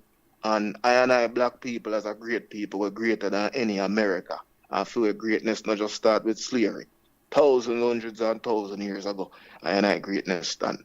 And ones want to sell it out now for fame and fortune, big city life, big cars, you know, social media and Hollywood and these things, my Lord. And it is a freedom. While I do not like it or approve of it and reason of it, it is a freedom, my Lord. Because I always say one's free if you go to hell if them want. One's free if you go to them doom if them want. Honorable Harriet Tubman, when in the sea condition of her brothers and sisters, and as a warrior empress made her escape. And she even forward back from even after escaping to say, you know what, as a one empress, me make it out, me can't just left my brothers and sisters them like that, you know, me a circle back during the slave era, even into the south, to show them the underground railroad way for escape. And she buck up on naysayers and say, me escape. Right, I know me a house nigga can go up in a master house, you know, my Lord. All right, I know me turn servant, you know, me graduate from the cotton field, you know. Leg off of me, escape on the which underground railroad. Allow me. House. And she just have to allow them, because it become like a cognitive dissonance. A lot of black people, them never know mad people, my Lord. Ready? Them never know so them a slave. Them did alright with it. You can't free somebody where no things that they need freeing. Eh? It come like a tiger in a zoo. You lift up all the cage. The tiger not gonna know. The tiger got room service. Steak a shear out per plate every breakfast, lunch and dinner to Judgment Bar. You say no have run up and down for catch nothing. Run up and tiger gets tush. Run up and down. You have to go get some jungle cat for go play something there. You know, so say me a house cat.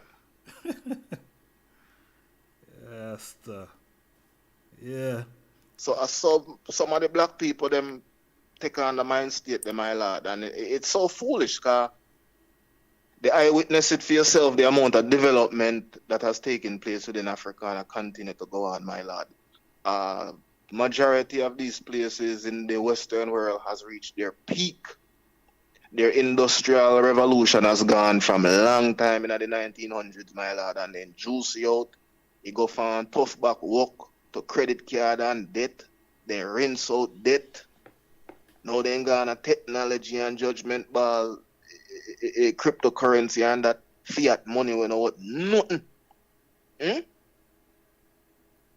Africa is still in its developing its product on a certain stage, even though they might try hijack it, my Lord. So I have to capitalize and rise with Africa, because there's a few wealth and strength there. And when Africa rise, Babylon are good on. Just simple and plain, because when they make Africa good on, to make Babylon rise. So now when Babylon are going to reach the peak and good on, it's just natural to say Africa will rise, because the tables are turned, and I have to dip on the right side of the table, my Lord, as black Africans. Yeah, man. Yeah, man, the scale, you know? Yeah, man, a balance. The scale, a balance, yeah. Yeah, man. Weight on the scale, a balance. I saw it for go, my Lord. Yeah, well, yeah, man, I have to get back with black dignity and pride, you know? Most natural, because them say Africa waits its creators, you know. I wonder if that the Aboriginals, you know, them I talk about still. You know, Africa waits the Aboriginals. That thing, hey, Yeah, well, the Aboriginal, the know so them African, so I don't think say them. I know them, I Eh? can't them, I know them. can't them I at and I all. we identify as African. No, cause He never say the Aboriginal are ways it's created. watch you know. You see the Aboriginal, when me get to overstand with the Aboriginals, they are defending Jamaica. You understand? They are defending Jamaica for their self, for them own. Them, Jamaica is for them. So them, So defending it. when you say that the main and American Aboriginals or the Jamaican born Aboriginals, The Jamaican born so called. Aboriginals. Yeah. Them a defend Jamaica. I say boy, them is indigenous to Jamaica and them cannot let it go. So, them are gonna defend it to the end. They are a sovereign people. That is what the Aboriginals and the Maroons are saying. And based on what I'm hearing, is like they ought to go to war or they are at war at present in Jamaica. The Aboriginals, Yeah, cause the Maroons, and the Maroons, the Aboriginals, and who are free people and who are slave. That is the war that I think they're talking about. who them want war with though? Who they want to war with? Them a war Or amongst against? themselves. The people in a Jamaica, people dead, the amount of people were dead a week time. Zin, we get killed, murder. A week time, my lord. Seeing, it's only Jamaican are killed themselves. Aboriginals and Maroons is killing themselves. That is the war that I fight now, You understand? You know see, Well, you know see one police. other than the name, I don't know if it's other than the name, I don't know if it distinguish a Maroon Jamaican from a regular Jamaican. Myself, me don't know, but I suspect that it is two groups of people. But Bobo, me go take the next caller. The I can call again. See? My Lord, give thanks to the moment, blessed Lord. My Lord. Blessed love. Good evening. Good evening. All right. And your question was, you wanted to know what I am. I am African. If my grandma was still here, she'd probably pop me inside my head for saying I was American because it's written in the scripture. No his wife from the African tribe. So I would have been probably pop. But it was conditioned in me since a kid. You're an Indian. And I asked them why I always had to play the Indian role in school. And they told me that I need to be proud that I'm an Indian. Who said that? In school. So, I always had to be the Indian. Like in all plays, I would have to play as the Indian. Okay, you never play as the African? No, I was the Indian. You was an Indian? I was conditioned to learn the Indian lifestyle, the Mayan lifestyle, the Aztec lifestyle. But as I got older, I had like outside teachers would teach me one-on-one who I am, and I had got my history book. Like I'm from Beaumont, Texas. I had got my history book, and it was saying that we were Aborigines. So I think that's what probably just stuck in my head. Shit. But I ain't gonna lie, for years I was like, I'm not an African. I don't have no African blood. I never been in Africa.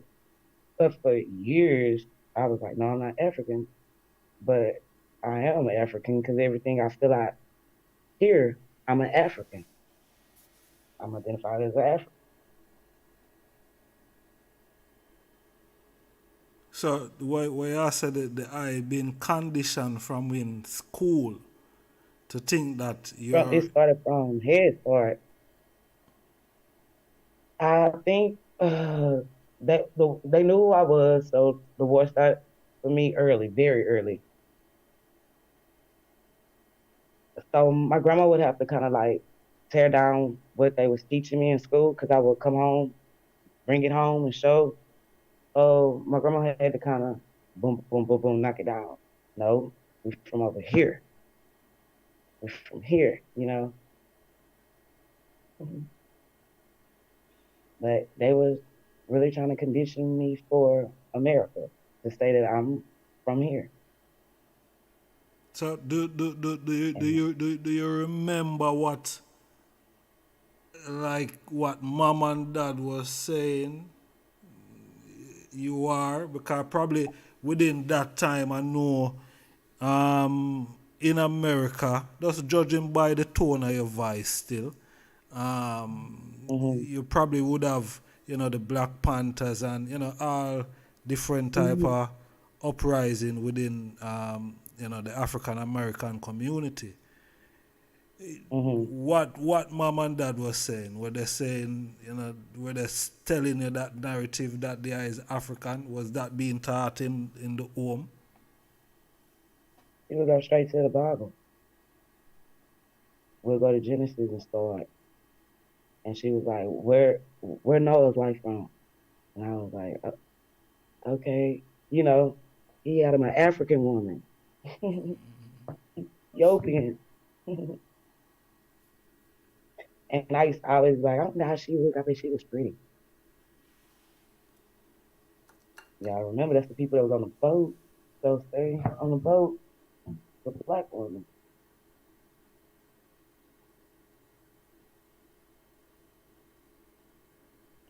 But That's African people are very beautiful, intelligent. They're strong. They're mean. And I love everything about me. But I've been at war with the system for a long time, you know, and it's what you grab, what you take in. And I take in grandma's teaching because it's straight from the cookbook. It ain't microwave. It got ingredients in it. And it lead me on a path to who I am. any plans of going to Africa? Yeah, yeah.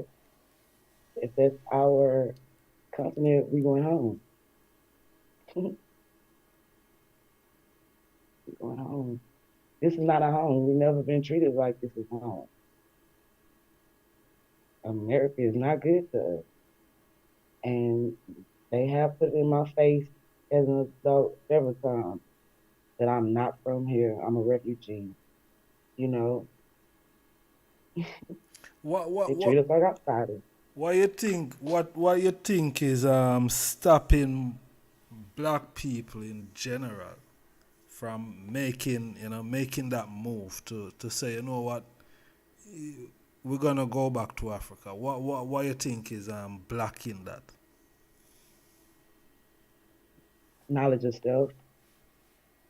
See, If you have knowledge of self, you'll know what to do. You won't hold on to something that's not yours. You won't work for something that you'll never have, you'll never own.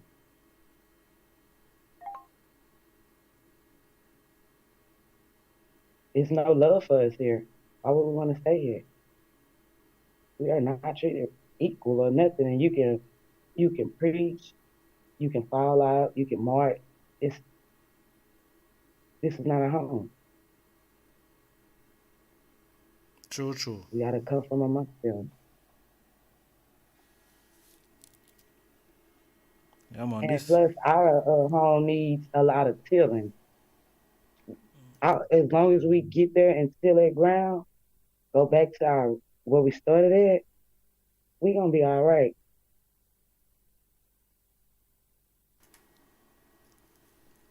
It's home. Yeah, there's a We lot don't of want to go work. home. There's a lot of work to be If we done do, still. I mean, it's a lot of us. So every individual to your station. Just like we build it here, we can go build it there, and much more beautiful. And we're not treated like we're an outsider after we didn't build, help, raise, you know. I did all this and I'm still not an equal. You can't make people treat you as an equal when this is not your home. Go True. home. All right, my And I want sister. to go home. I can call back, Zane. I'm gonna take a next call. All right. Yes, sir. Thanks for calling.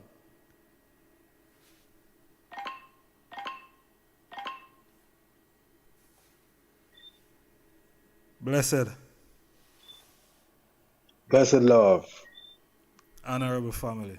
greetings, brethren. Greetings. Yeah, this is a very important program you're having. Thank you. My name is Wasahi Rumat. I'm from St. Lucia. I'm welcome, my brother. And in the recent years, we've been hearing that narrative coming up amongst races. Mm-hmm. Yeah. True. And now we're hearing persons like Richard Curry talking about, kind of even afraid to say he's African, and that trying to make a distinction between the Maroons and the Africans. Mm. But in a deep study of the Maroons of Jamaica, what was learned is that they too had slaves.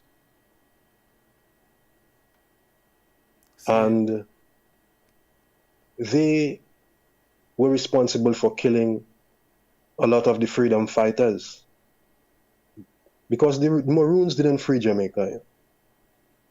No. It's the African revolutionaries who the Maroons were killing and hunting in Jamaica. You know? Because when you hear of Taki Revolt, I think Taki Revolt was before the Haitian Revolution. And who tracked down and killed Taki? The Maroons. Now going to the Aboriginals. The first set of people to arrive in the Western world was the Africans. More so Africans from the Pacific Islands. And then came the Mongoloids that crossed the Straits of Bering. And these two people came into contact and they had offspring. So these are the darker, who we call Taino, Arawak, Kalinago. So it's a mix. But there was not a large presence of African people here in the West. There was not. And if you watch the weather patterns, the ice sheets that covered North America, the Quaternarian, the Cordilleran ice sheets. So if we study history, now there has to be the brave ones that beat the books to combat the narrative, because the narrative coming from ignorance. True. So we support because in St. Lucia, people say they're mixed. They don't want to say they're African. They rather be French, Irish, British. And like the African is the part they don't want to talk about. But the people in Africa, they're mixed as well. There are mixed people in Africa as well. But they are majority an African people. Over 70%, 80% African genetics. That's Nigeria so alone. it's a lot of... What you say, I start? I was just saying, just Nigeria alone, just the population of Nigeria. Yeah, of course. But colonization took place in Africa as well. The Europeans bred with our African sisters as well. You know? But this is a slap in the face to persons like Walter Rodney, True. Paul Coffey. Paul Coffey was bringing back Africans a long time. We have ones like Blyden. These are Caribbean people, you know. Mm-hmm. Blyden went back, you know. But it was unfortunate what happened in Blyden's life. But we knew we were Africans. Henry Sylvester Williams, you know. So we need a lot more discussion, because in the history of this island, St. Lucia, where I'm in, Yeah. in the late 18th century, there were like 30, I think it was 30 or 12 full-blooded Caribs on the island. But later on, just about 30 years after, they had disappeared. They got diluted into the African genetics and the European genetics. So right now it has a lot to do with people just don't know who they are and feeding into the narrative that Africa is someplace negative. Of course, it's unchristian, because when you talk about African culture, for them, for the society, you're talking about demonic, something demonic. So all this has the brothers and sisters wanting to stay in the islands, in the backyard of America, where what progress? Even looking at mainland America, what's the percentage of Africans, African Americans in America? They're a minority. So our only solution is to empower the continent, which is our base. If Africans on the continent are weak, then wherever you are as an African, as a black man, you'll be weak. Yeah, man. That is the So, reality. Yes, I am. So, there's a book by Mavis Campbell, The Maroons of Jamaica. And this book talks about, that's it there, The Maroons of Jamaica, 1655 to 1796, by Mavis Campbell. And in it, he talks about the Maroons, who they were. They were not a revolutionary people. You could more say they were escapists. Mm-hmm. Run away. And they succeeded. But they fought against the freedom fighters of Jamaica.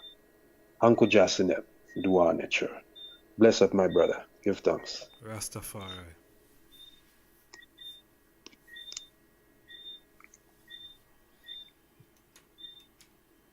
Yes, honorable family. So, we're taking more calls. Zain and 07852 923892. Zain? Yeah, we're taking more calls. Alright.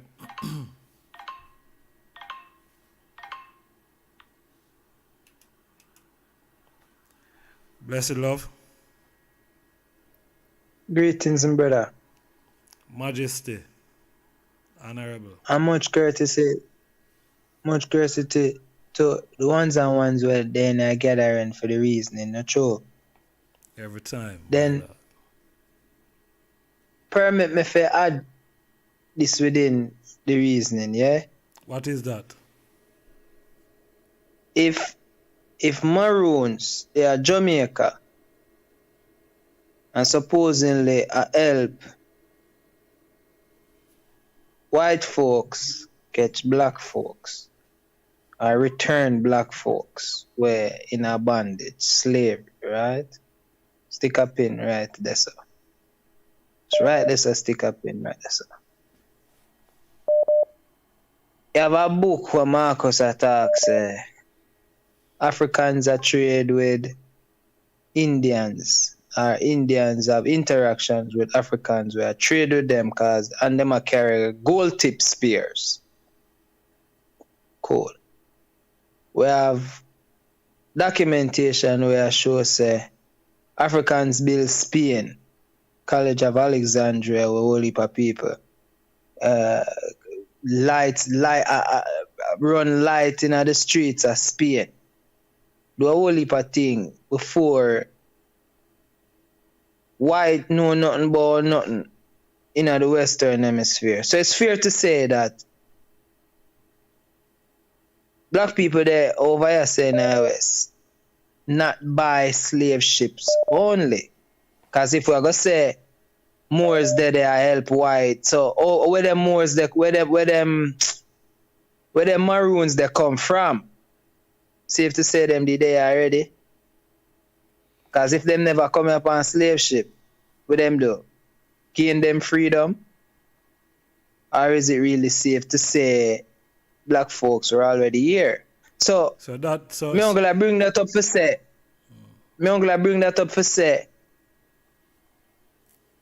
Africa for the Africans, yes, but Africans they all over the earth from ever since. So if we are say we need to go back, it kind of says a thing we're kind of redundant in a sense though still. Where is the concept of centralized that's kind of start mix. Wait there. Hold on there now.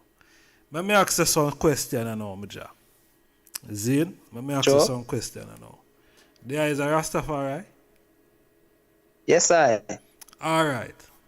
So how is it that you go and send up on a public platform like this that going to Africa is a redundant statement, my lad? How you make that? How you make that out there? No. That is not what I say is a redundant statement. That is not what I say a redundant statement. No, you misunderstood what I say. Alright, clear it up. Let me rephrase when I say, because then if you comprehend it that way, others may have, and that is not what I say. What you say? I say the concept of centralizing and the central point is where we know as the continent Africa.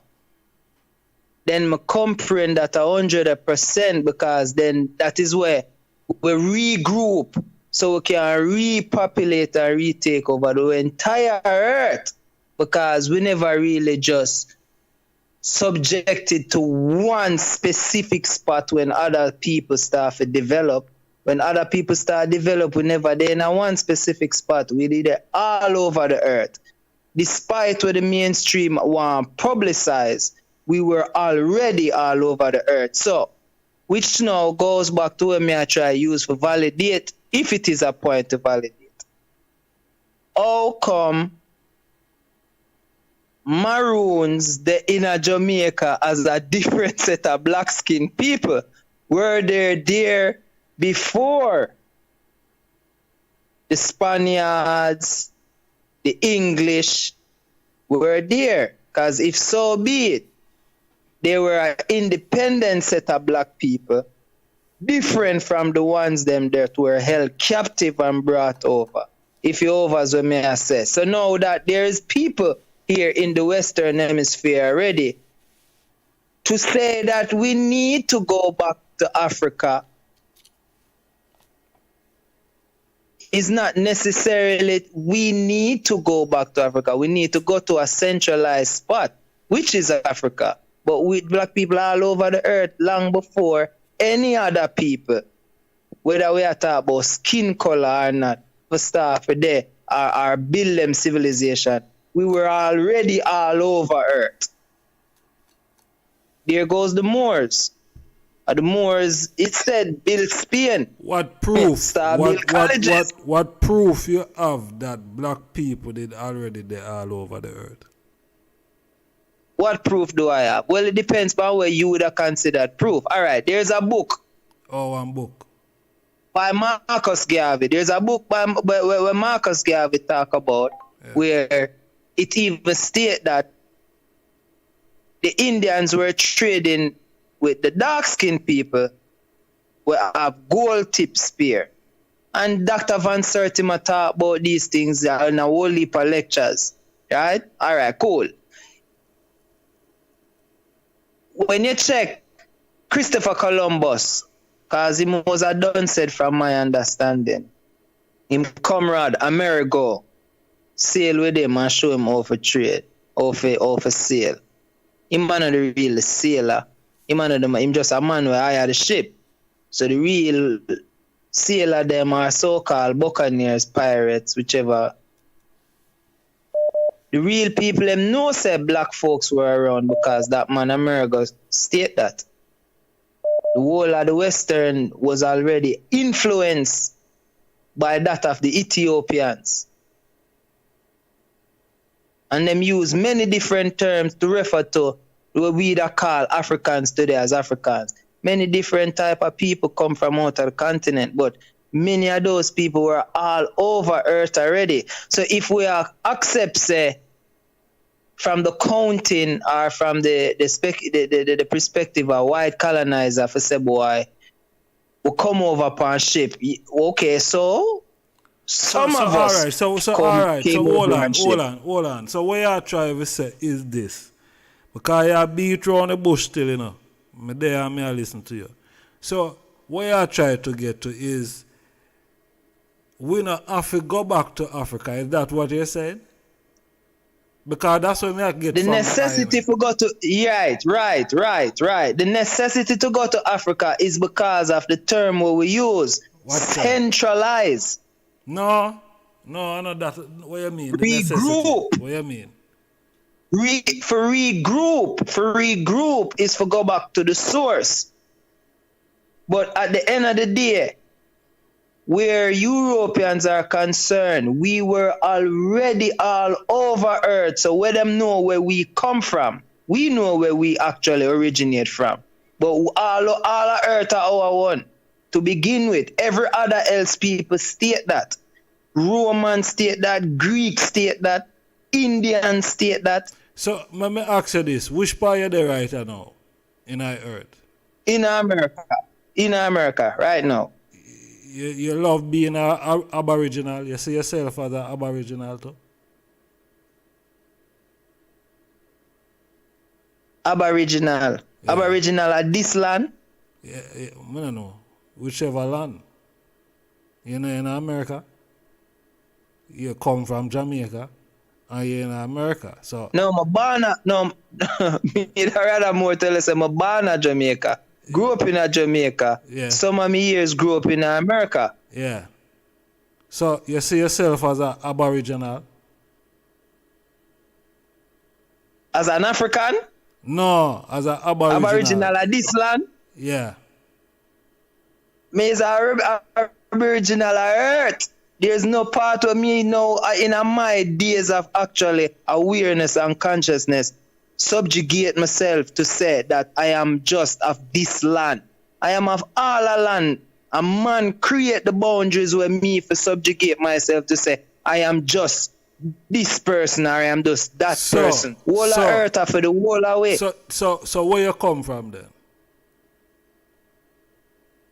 Where I come from there? On Earth. No. Geographically, on the Earth. Listen now. No. You tell me where you're born already. Zane, you tell me where you're born already. Where you birth originally now? Where you from originally? Geographically, on the Earth. Because all that will come off of Earth. So now tell me about the Earth. Geographically, which part you come from? Geographically, today, everything starts in Africa. So where you come from? Aya? Where we know and depict and taught Africa, the continent there. That's where everything start. That's where everything stem from. Nobody say Africa, you know, but true, you know, say if you say other than that, you know, a judgment, you know. Nobody just tell me what you really want to say, you know. Everything in the earth governed by black people first. We are only talking about Africa because European give you this concept that we're from only and confined just to that part of the land. No. It's not European give you that concept. It's not European give us that concept. Listen. Who give you that concept? Remember, I say we are here before Europeans, you know. Yes, sir. Yes, sir. So how Europeans forgive us any concept of anything? When we are here, as you're saying that we have been all over the planet. Zin? So how Europeans forgive us any concept of anything? When we are the original of the planet.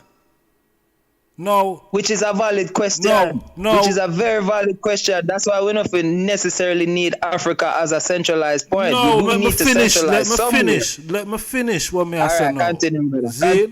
Continue, brother. So, there is a place that we're originally from on the planet.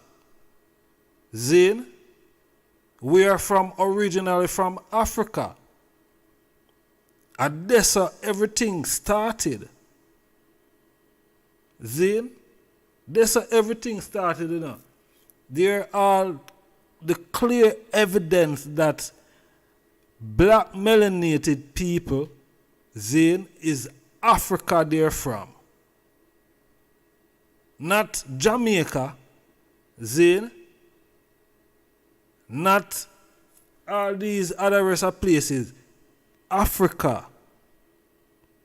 So the central point, if we need to centralize, because I don't think we necessarily have to be in Africa to say why we are going to centralize. We have to centralize out here, so because we're in the diaspora out here, a lot of us is confused about who we are, where we are from, and even where we are going.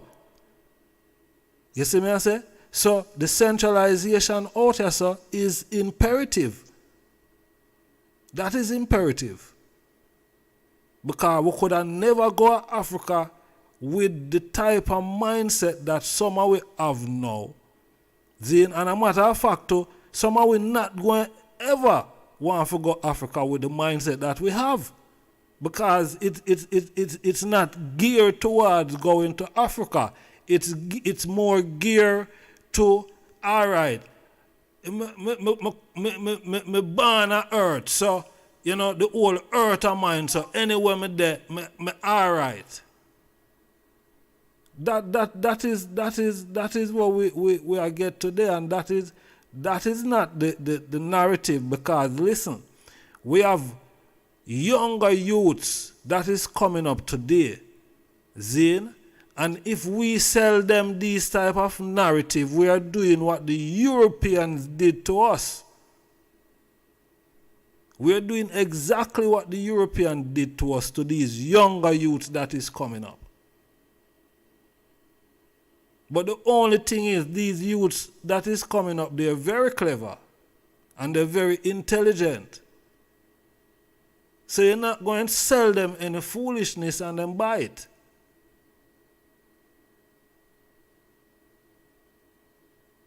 You see? So, is Africa we're from, you know, my general? It don't matter, because Africa is on the earth, you know, and out of Mars, you know, upon the earth. Zin? And in Africa, all of the black people them come from. All of them. But let me ask you this question, brother. Where the rest of people them come from? Where the rest of people them come from? Yeah, because if you say if you distinguish African people come from Africa, where the rest of people them come from? Or is it that because them in Africa, we don't have no care, we no business where them come from, so we don't really care? Where do the rest of people them come from? You see, to acknowledge, my lad, to what me know, all of them people there, Zine, whether them did their England, or them did their Spain, or them did there in America, all of them people that did already there where them did them there. You understand? Yeah. Us in Africa, we did that. Africa, we did that. You understand? Because we have to remember, you know, we have to remember, say, you know, based on certain historical point of views, Zine, by ones and ones out there. Zine, them talk about Pandora and all of these, you know, when the earth was as one, you know what I mean? Everything was together, and you have the Atlantis and all of these type of things. Yeah. So we have to remember, say, them have that side of history there, Zine, and them also have the Ice Age history to said way. You see me I say? Where and a big changes, all them events, there are big changes within earth and life within earth. You see me I say? So and landmass and them thing they attack. Right. So all of them thing there, people move when the earth was one, Zine, people are move all over the place. You understand? But remember now, the thing start in where? Africa, because alright, if you look on some of the alright, when you look on the people them call Aboriginal in Australia, Zine, clearly you can see that these people are black people. Black people. But when when you look upon them, Zine, them also have a different type of look. Zine, and why? Why them looking have like that some type of Somalian, like, in a sense. Eritrean. Them have that type of look because of the environment that they're in. You understand? The food. What if it is one of the sequence of African people? Because African people have many different sequences, you know, of physical manifestation. Ethiopian look a certain way, Ghanaian look a certain way, Kenyan look a certain way, Somalian look a certain way. So what happened if it has nothing really to do with the land or the altitude of Australia, but it was just one of those set of sequence of Africans were left the continent, they were go somewhere else and just populate the area there. But Virgin, in South Africa, the atmosphere and climate is different in South Africa from what is in West Africa, you know. True, so it have a physical impact then on all the people them look, right? That is what I'm saying to you. Right, me understand the point. See?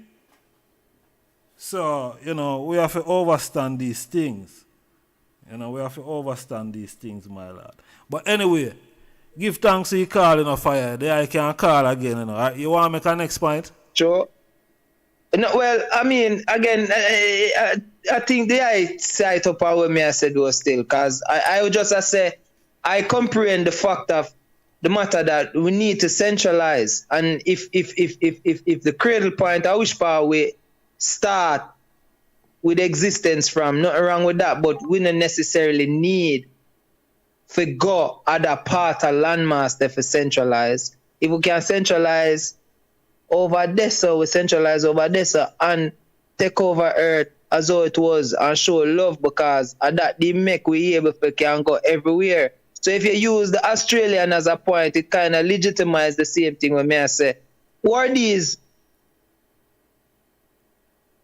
people where capture other black people for European and slaves. Who them people in Jamaica? Where them come from? How them get there? How did they get there? Were they there before? So if them did there before, then the terminology we I use, them are Aboriginal. That means that them dead a long time. Mingle with the so-called Arawaks. Mingle with the so-called Tainos. Where did those people come from? So may I say, where them black people they come from? Them dead a long time? That's or another slave ship with them there? Yeah, I make the same point again we'll cover, but yes, that's all me that try to say. That's all me that try to say. So me just reiterate, brother. So whichever one, another one can really link forward and even tackle it, the strengthening same way. Not true. So me give thanks again, because as ones and one say, the platform vital and necessary. Majesty, give thanks, my lord. Sure. Yes, sir. Rastafari. Yes, honorable family. Phone line open again, and we are taking calls on 07852 923892. I know a whole lot of people did a call a while ago. Phone line open again. It seems like I need 2 lines in this place here. I did have another line. I need to lift it up again, but sometimes it seems like I only need 1 line. Yeah.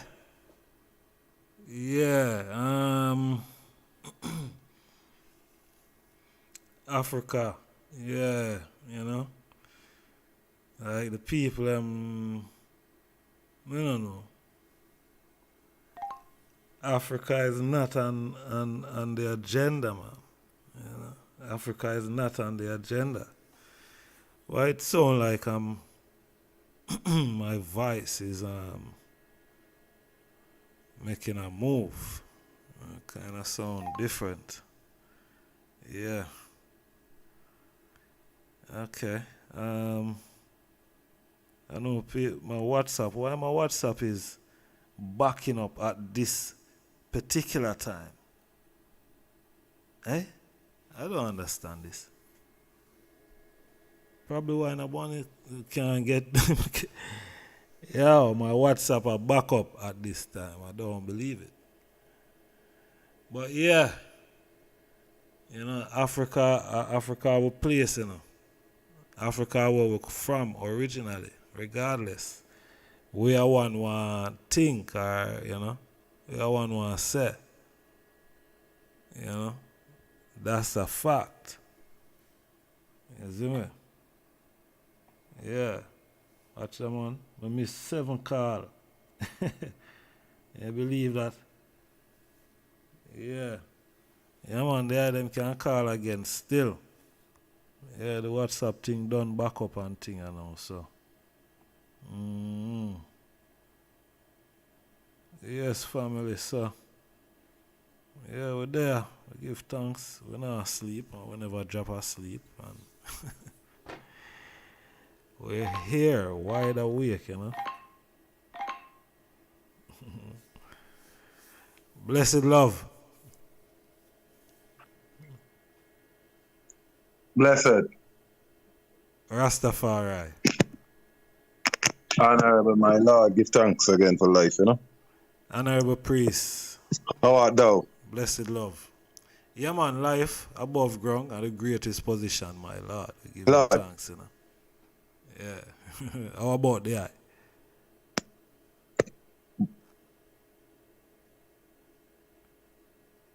Rastafari. Blessed. Yeah, man. Give thanks again. Yes, sir. Yeah, man, how art thou? Yeah, man. Life above ground at the greatest position, So we're giving thanks, my Lord. Thanks to the moon, give thanks to everything done. So, topic, and I wouldn't give thanks to the reason and give thanks to everything said and done. What I would say is that Majesty.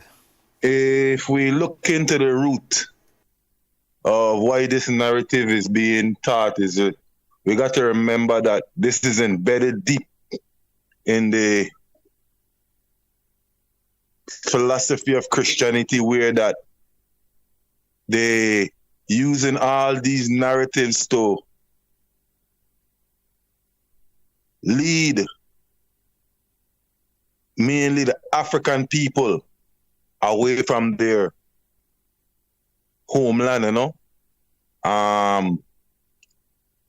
To even go a little deeper, they even would mislead other races and nations of people that Africa is the promised land, you know.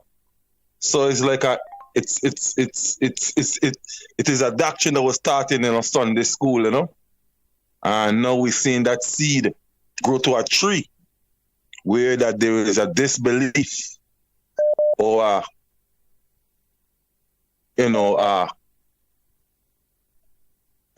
sentiment that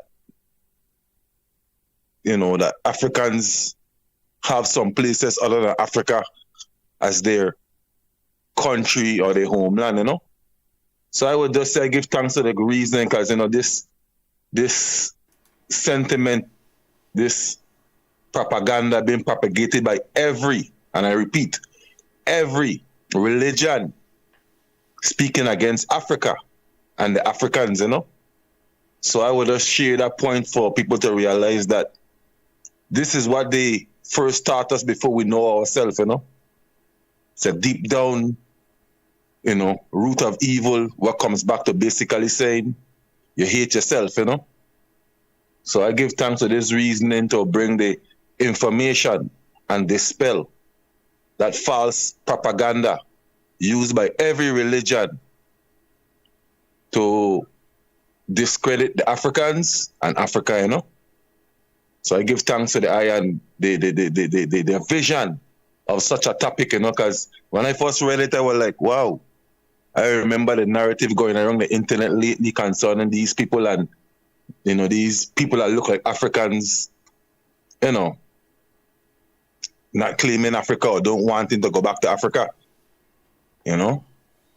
Well, we like you said earlier, we're not concerned with that part. We're concerned with the youth them getting the right information so they can make a clear conscience choice, you know. Yeah. So it's like to say like this is a very needed reasoning, and I hope that ones and ones could really seek the information, you know.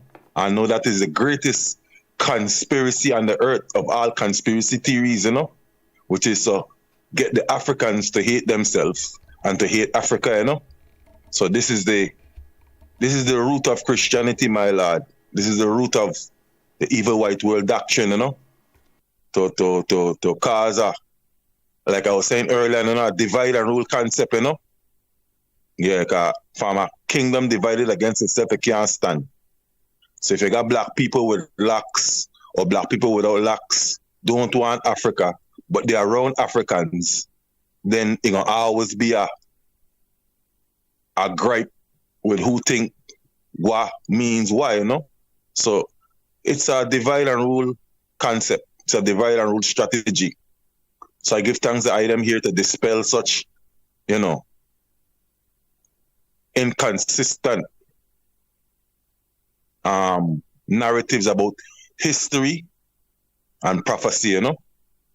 So I really give thanks to all the ones them who chiming in and all the loved ones who reasoning, you know. And I give thanks to how the eye just handling the reasoning and being very calm and, because remember you're teaching now, you know, so you gotta be able to reach to this person no matter what ignorance they come in with or what, inconsistencies they have proven, you know. We still have to be that tolerant, with goodwill and a great understanding, you know. Yes, so give thanks to the program, give thanks to all the ones near and far, you know. Heart of joy to everyone from the Ethiopia Africa Black International Congress and the Father. Send his love to the Royal, Mindset family, the Royal Ethiopian family, the Royal, nations, amongst us, all strength in Black supremacy and his love and, all prosperity in upcoming days, right into our union with Christ, you know. So my Lord, heart of joy, blessed love. Love again, my Lord. Yes, sure. Honorable priest. Yes, Bobo. Give thanks. My Lord. Yes, I. Peace and love, my Lord. Yes, honorable family. Yeah, man. So, give thanks. You know, we're moving from lowland to highland, you know. From lowland to highland. You know, these type of conversation, I don't know, them I go always restrict, you know, because it's not controversial. You know what I mean? You know, they always going to restrict them type of reasoning here. You know, them always going to restrict it. You know, we have limited amount of people that is on here. You know what I mean? Yeah, they call it shadow blocking or shadow banning. Yeah, shadow blocking. Yeah. But nonetheless, who here is here and we give thanks to everyone who there. You know what I mean? Anyway, we're taking calls on 07852 92 3892. Blessed love. Yes, honorable family. Yes, King. It's the eye again. Yes, now, this sir. is a response to the brethren that called before. And he asked who were these Maroons. We shouldn't be mistaking the Maroons with the Tainos. The Tainos were used by the Europeans to hunt the Maroons. The Maroons were runaway slaves. Kujo, we should know, Akum Nani. These people were what they call the Coromantes. These people were from West Africa. When we speak of the high priest that did the ceremony, Bwakeman,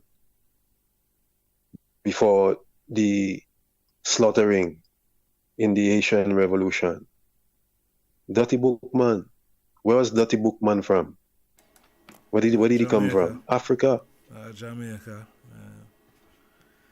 Yeah, and then he crossed from Jamaica and he went to Haiti or Haiti.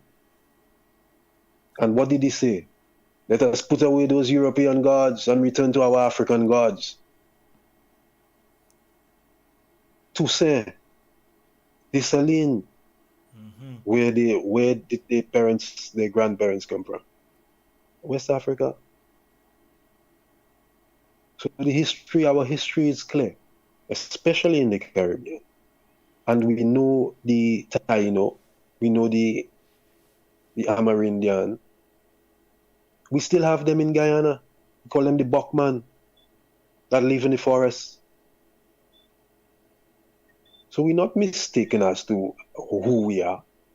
It's just that the African in the West has gained the appetites of the Western world.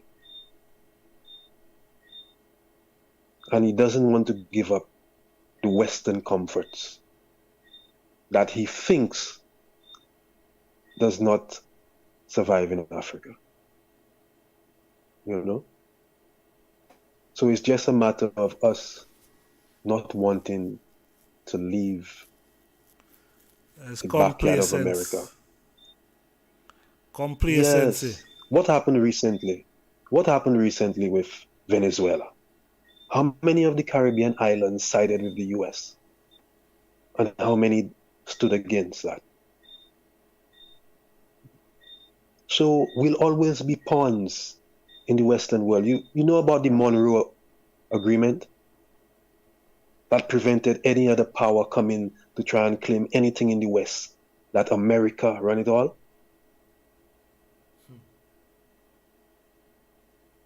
So what they give us? They give us boats,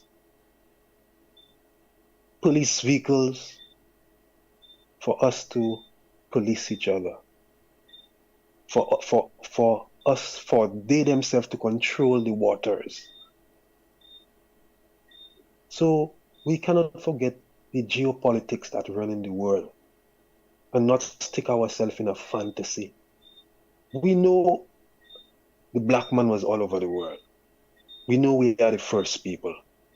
But we know the game. Race in itself is a game. We never invent race. The white man invent race.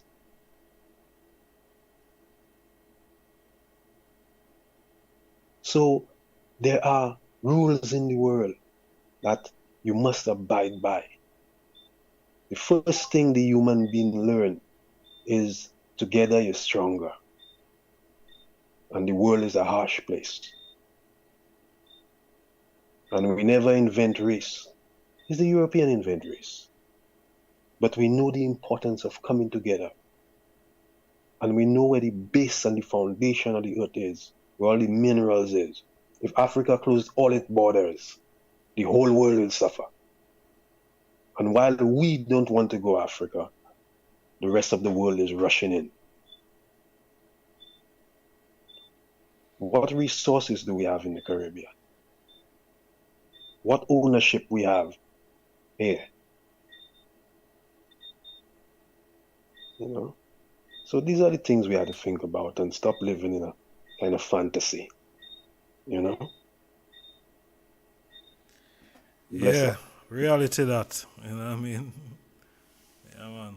Africa for Yeah, the man. Africans, you know? Home and abroad. Africa for the Africans, at home and abroad. We always know that. They say when the African was going on the boat, he takes some dirt and he put it in his mouth. Because he know he gonna return. Some of them jump overboard, try to return, and we've been trying to return ever since. It's only now. That thing come about recently. The Aboriginal thing. That's a recent thing.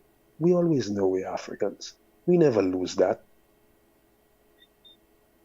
But that just shows a breakdown of society and a breakdown of the knowledge passing to the youth.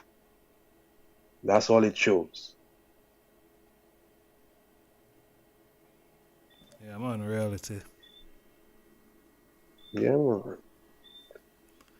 So the brethren should know that the Maroons were African people that made a pact to preserve themselves, survive the onslaught of the Europeans. You know?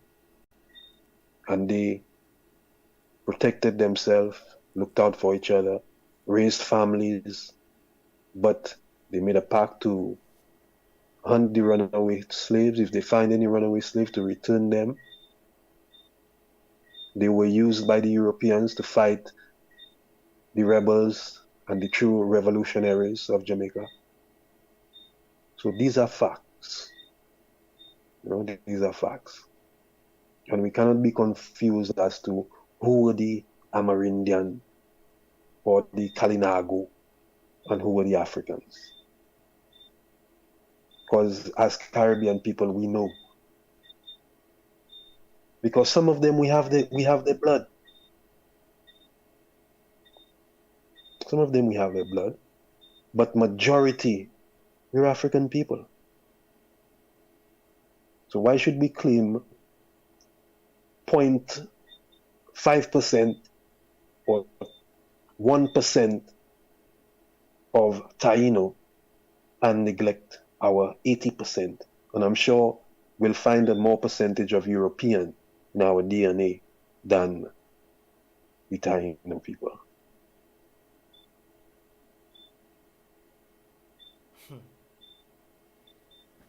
Interesting. Yes, these are the facts. You know. These are the facts. So I want the Jamaicans to remember Dirty Bookman. That he went to Jamaica and he said, let us throw away that European thing and return to our African gods.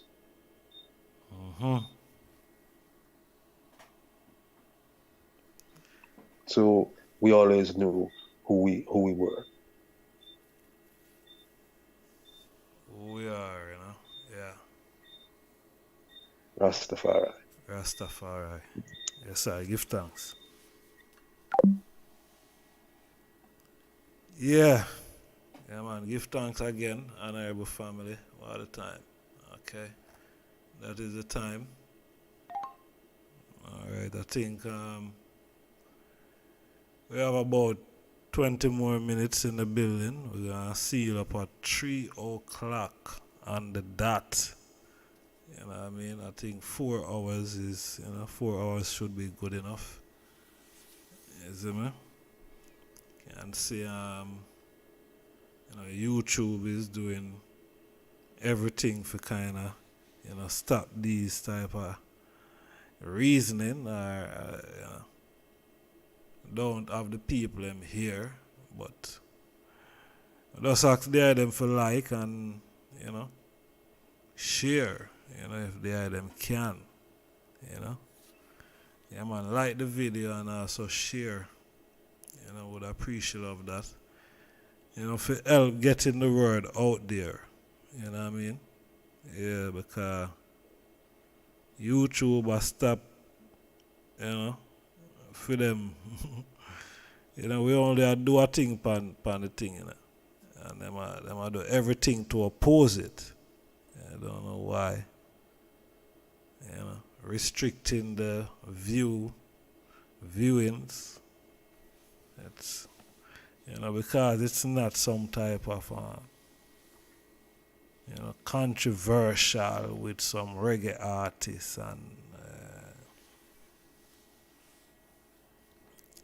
it's more constructive reasoning. These type of reasoning. Yeah, there's no corruption in these type of reasoning. It's just these things are, getting us, to help organize ourselves. And ultimately, they can't have that. They can't have, the second Negro,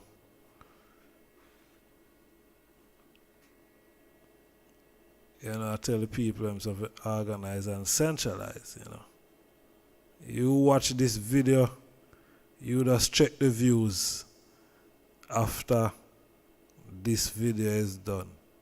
You check it every now and again, and you will see that the views don't go up. And this them people are them terrible. You see me? Them terrible.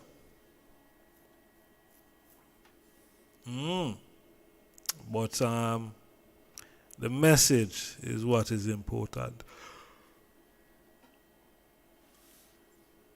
Yeah, the message, that is what is important. So the information that is being shared, Yeah, a lot of information that we can now go and, go research. We can re-listen, the show again and, go and research on some of the things them. You see it? But,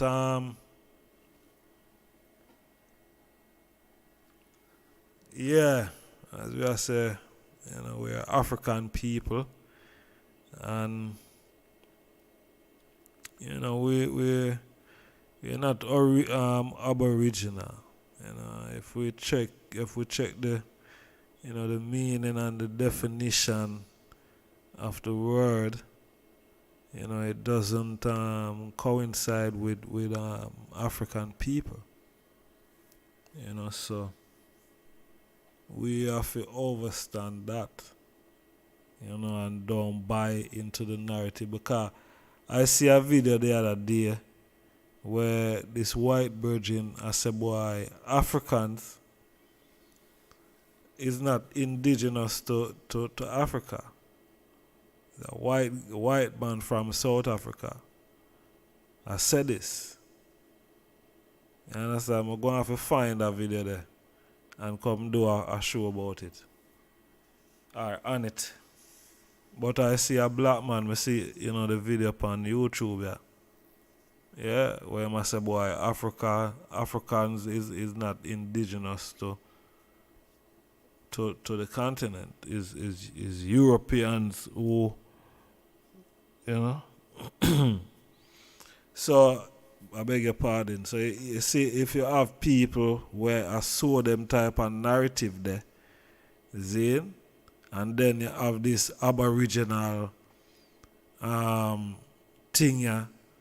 Hey, you never know what can happen. You see me? Give it a couple of years, and you know, if these things continue.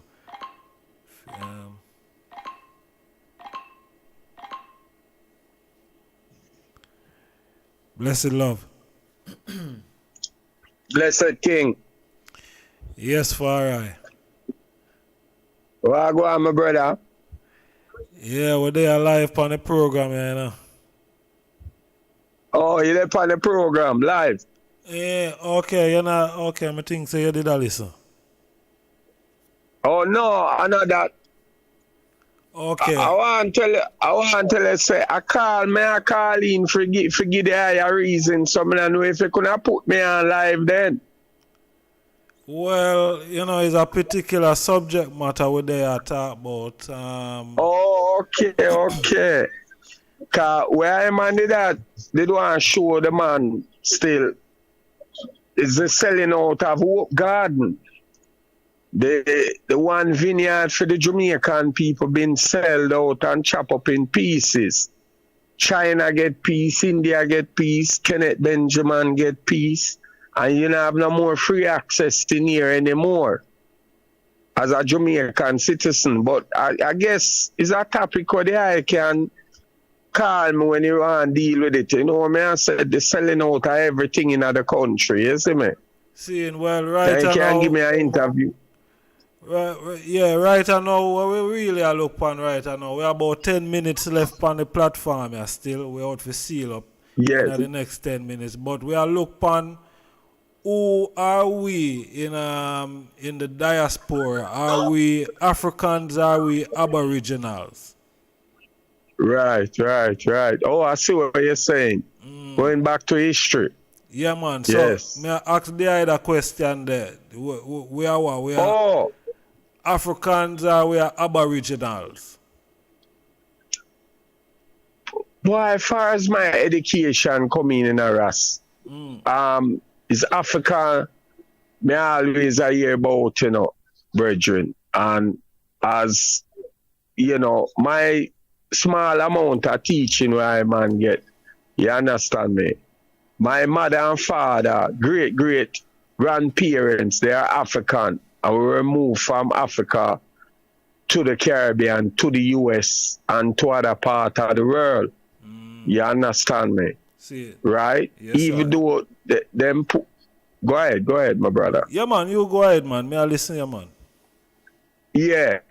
Even though them, you know, them say a Jamaica my born, and some were born a US, some were born other elsewhere Spanish.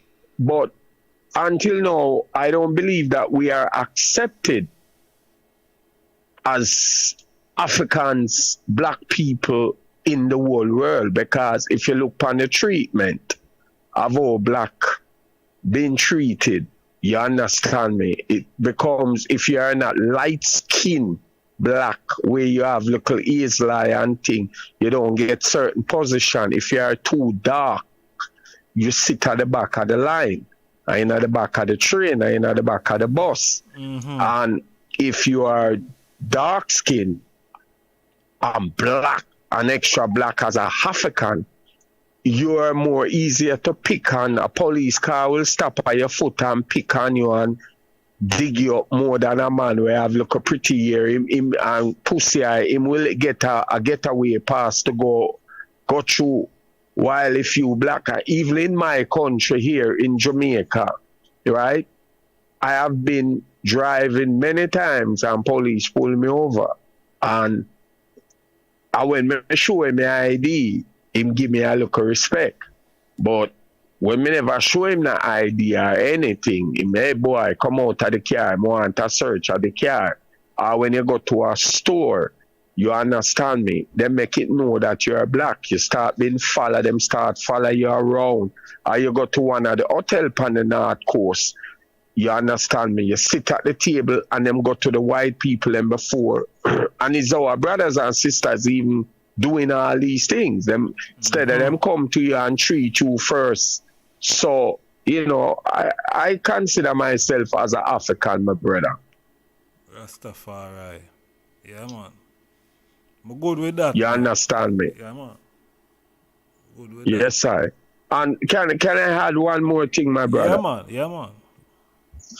Like, when you walk into a bank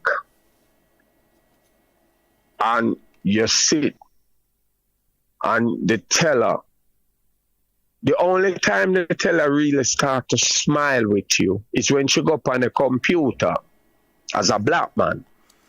Where is it? She see how much money you have.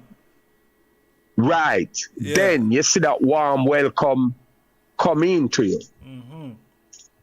You understand me? You see that warm, nice, hi, how are you? How are you feeling today? Would you like a cup of coffee or would you want a bottle of water? But at first, you don't get that treatment. See. Right? Like, I'm going to give you an example. They have a big stage show. And the stage show, the ticket is very expensive. And I'm carrying 2 white youth.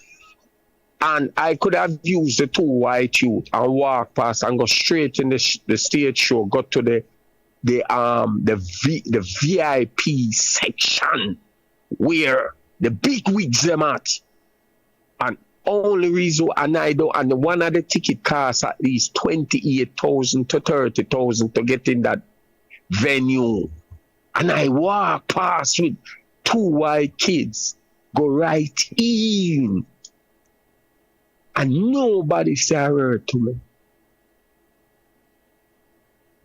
You get where I'm coming from? Yeah, man. Right. So, there. You experience a bit of white privilege there for a moment. Yes, my brother. So, you know, it, as you said, even in the diaspora, right, as you have a lot of blacks who don't consider themselves African because they go to the States and Canada and England and they get a little education and they can speak very well and they can articulate some words, some big dictionary words, and they get a degree. And now they come back and they look down. Oh, these pitiful Jamaicans. They are, when a man costs 2 clock, they look upon them. As you understand me, and them come down here and them buy a house. They don't remember where they're coming from. Oh, the house, the rain used to leak through the house. The parents, the grandparents used to have to tie up the meat up in the roof of the kitchen and smoke it and turn it into cram and if I'm saying it right, and you have to eat roast yam and them thing there. And there's a chance come where the mother or father get to go to England or to the US or to Canada, and then they get to go and they get the education. Instead of they come back and try to encourage and uplift, they look down. When they come and they shopping, they look down on the other poor set of people. You get what I'm saying? Yeah, man. So, my brother, it is a thing that, like for instance, Rastafarian. I have experienced how people disrespect Rasta, deal with Rasta a certain way. And it was I who filed that lawsuit where you cannot trim a Rasta man beard. It couple I and I pull together and file that lawsuit. And you can't, the Rasta crown cannot be trimmed.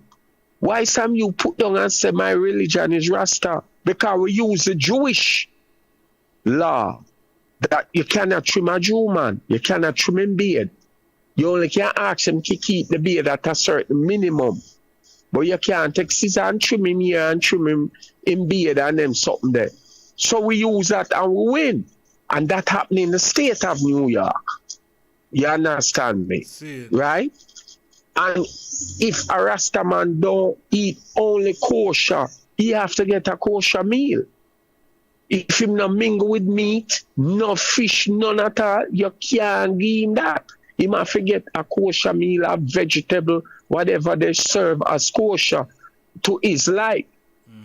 You understand me? So now you see everybody with locks. Go.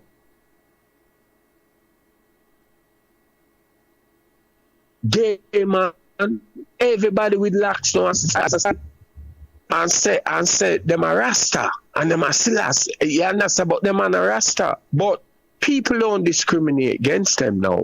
You see, white man with locks.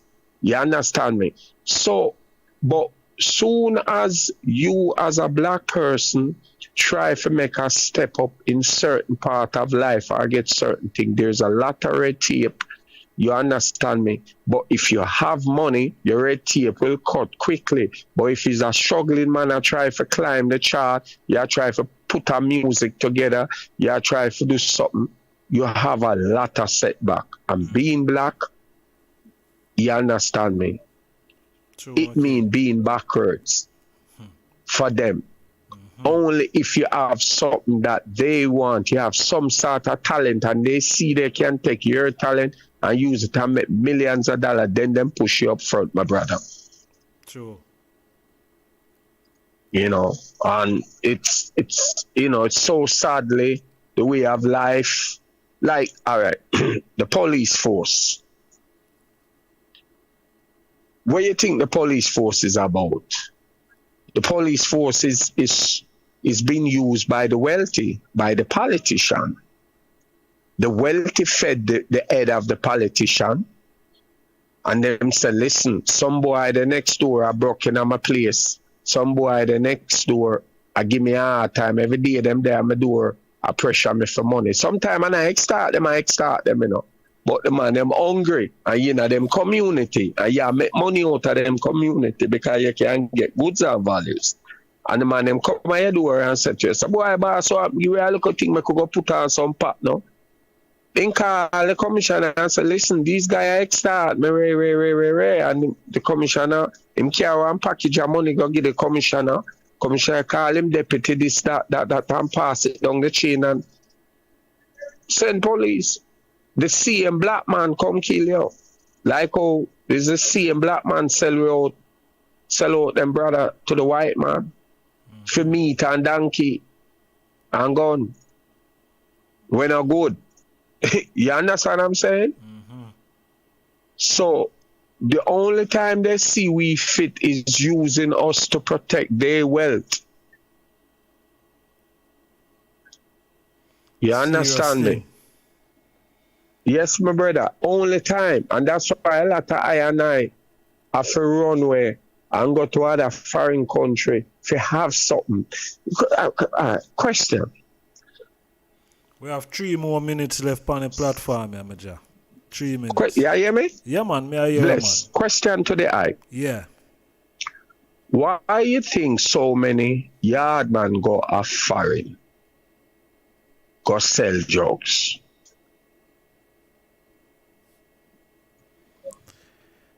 Easy way. All right, you're not finished. The easy way. Yeah. The easy way. And the reason why is that, my brother, is because guess what happened? Man go off foreign from Marcus Garvey days and him work and him map floor and him scrub and him paint. Him work in asbestos. Him sick and him dead. Him not get nothing, no compensation. You go a foreign, you work, you go a people work every day and them give you a little crumbs of thing. And him have to send back a barrel. So if him see a way him can make a money, and when he make a money, him go, him buy him house and him buy him car down here and him set himself. Some a way, yeah. Some a way go do madness. Some a way go on a killing spree. You understand me? Some a way think so we can run other people country. And we're not going to deal with folly. But if you take something and you come and you build a building block and you can hire 10 people in that building and give them work. You have to take 10 people off the street. But if you go foreign and you sell drugs and you come here back with a big chain and you drive a big car and you walk around and you show off by every man say you are the Dan and you buy a big gun and you send back in a barrel, then you are defeating the purpose of being a black man, and because you send down a whole bunch of guns to kill other black people, other black youths, mother, father, you create havoc. So what the government do? The government get tired of you and the government say to you, say, hell to this, we are extradite you back to America. We are going to lock you up and throw the key. We are going to give you back to Canada or England. But black man have a hard, tough fight in life. So sometimes a lot of us ending up now want to take shortcut, but we have to take a shortcut to have something in life, because no matter how much education we get, we're not going to get to where the level to where we want to be, because they're going to keep your foot down. You understand me? True. Unless you're a bourgeois person and you have a lot of bourgeois friends that can help push you and guide you to where you want to be. You see what I'm saying? Yes, my general. You know, I don't know if it makes...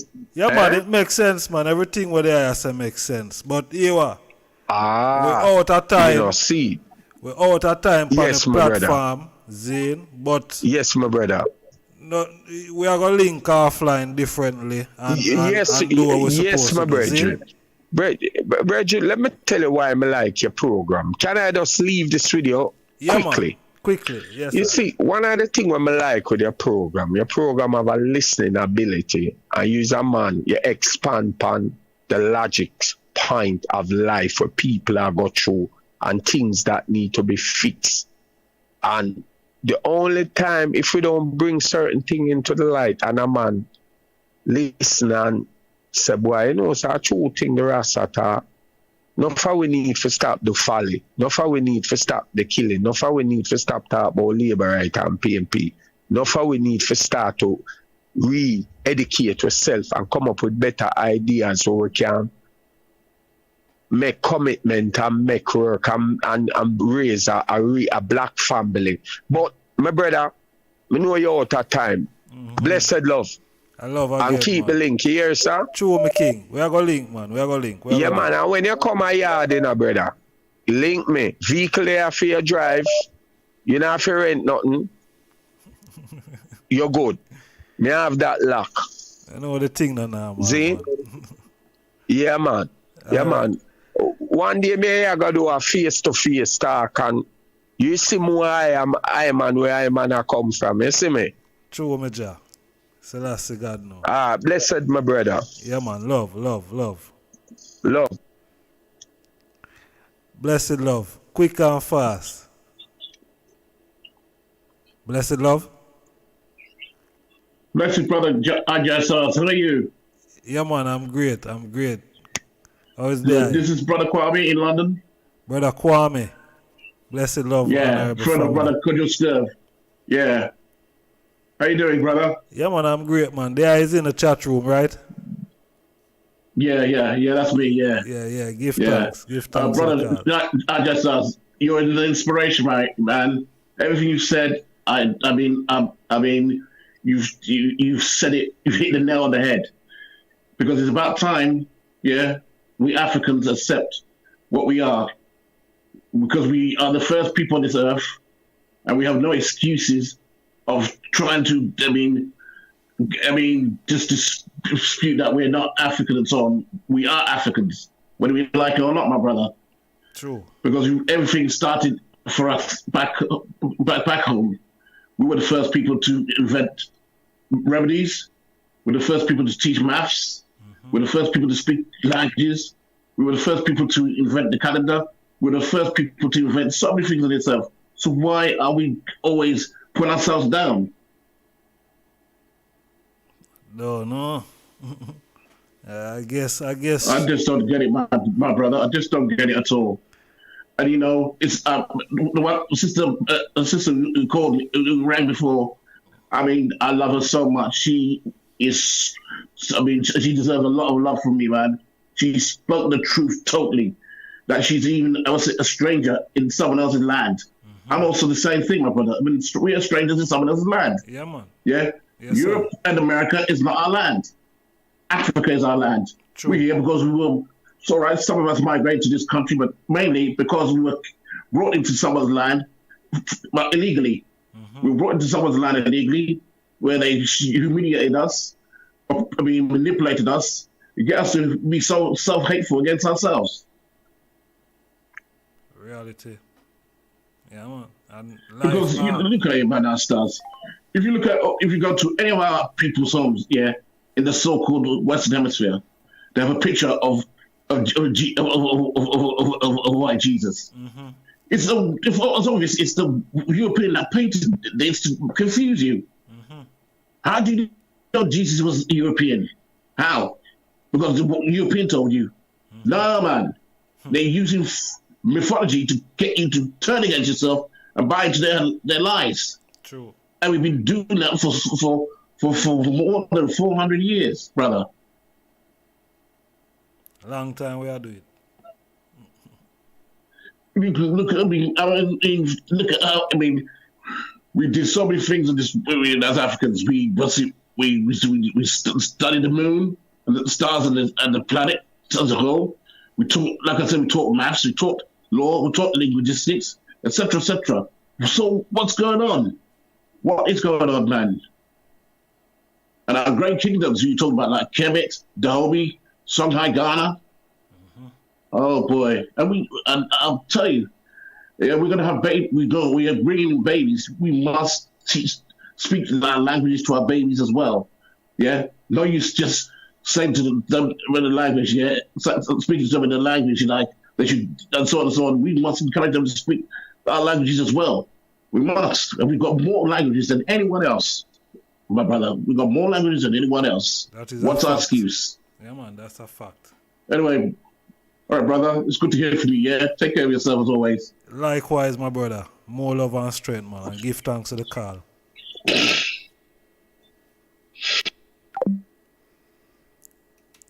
Yes, honorable family. Yeah, man, give thanks. Yeah, it's been an honor and a pleasure, you know, for there with them, the early morning here. Early hours of the morning, Sunday morning. You know, we give thanks that we could have reason and share amongst ourselves, you know. Because, you know, sharing is caring, and you know, there's so much confusion amongst ourselves, you know, within our community, you know, that them need clearing up, and you know, we have to do our uttermost best, you know, to clear up these confusion. You know what I mean? Yeah, man. Because I don't know if it's being done deliberate. Well, I guess it's being done deliberately still. You know what I mean?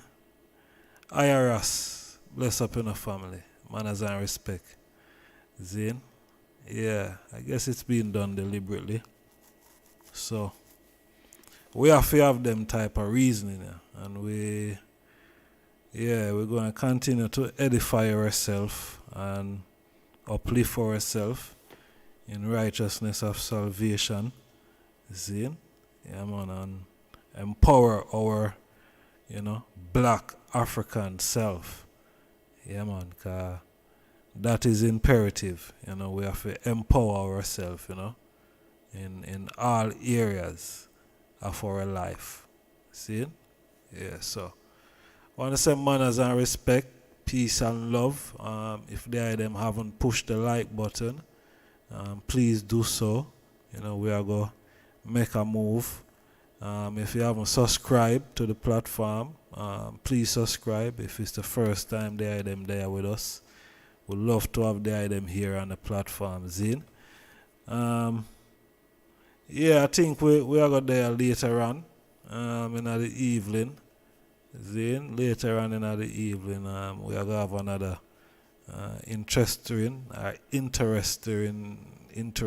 reading. interesting reasoning. Yeah. So, yeah, I think around about 9 p.m. UK time, we are go there. Yeah, 9 p.m. And we're probably there up until 12. You know, so 9 p.m. tomorrow or later on. Zane. And yeah, we're gonna have something interesting for reason about. Now I'm there them know right now. But yeah, we're gonna have something interesting. See? So bless up the eye themselves, manners and respect, and you know, take care of the eye themselves and all guidance and protection. Going out, coming in, going out. You know, all powers and blessing and dominion. See? Yeah man, so Holy Emmanuel I, King Selassie I Jah, Rastafari. Bless and sanctify and bless. Yeah, it's been great. For thousands of years, humans have been searching, studying the plants around us, working to create herbal healing solutions, blended with the best from Mother Nature, a gateway to healing and a better life. This is the answer. Subscribe button. See you on the next video. I just got the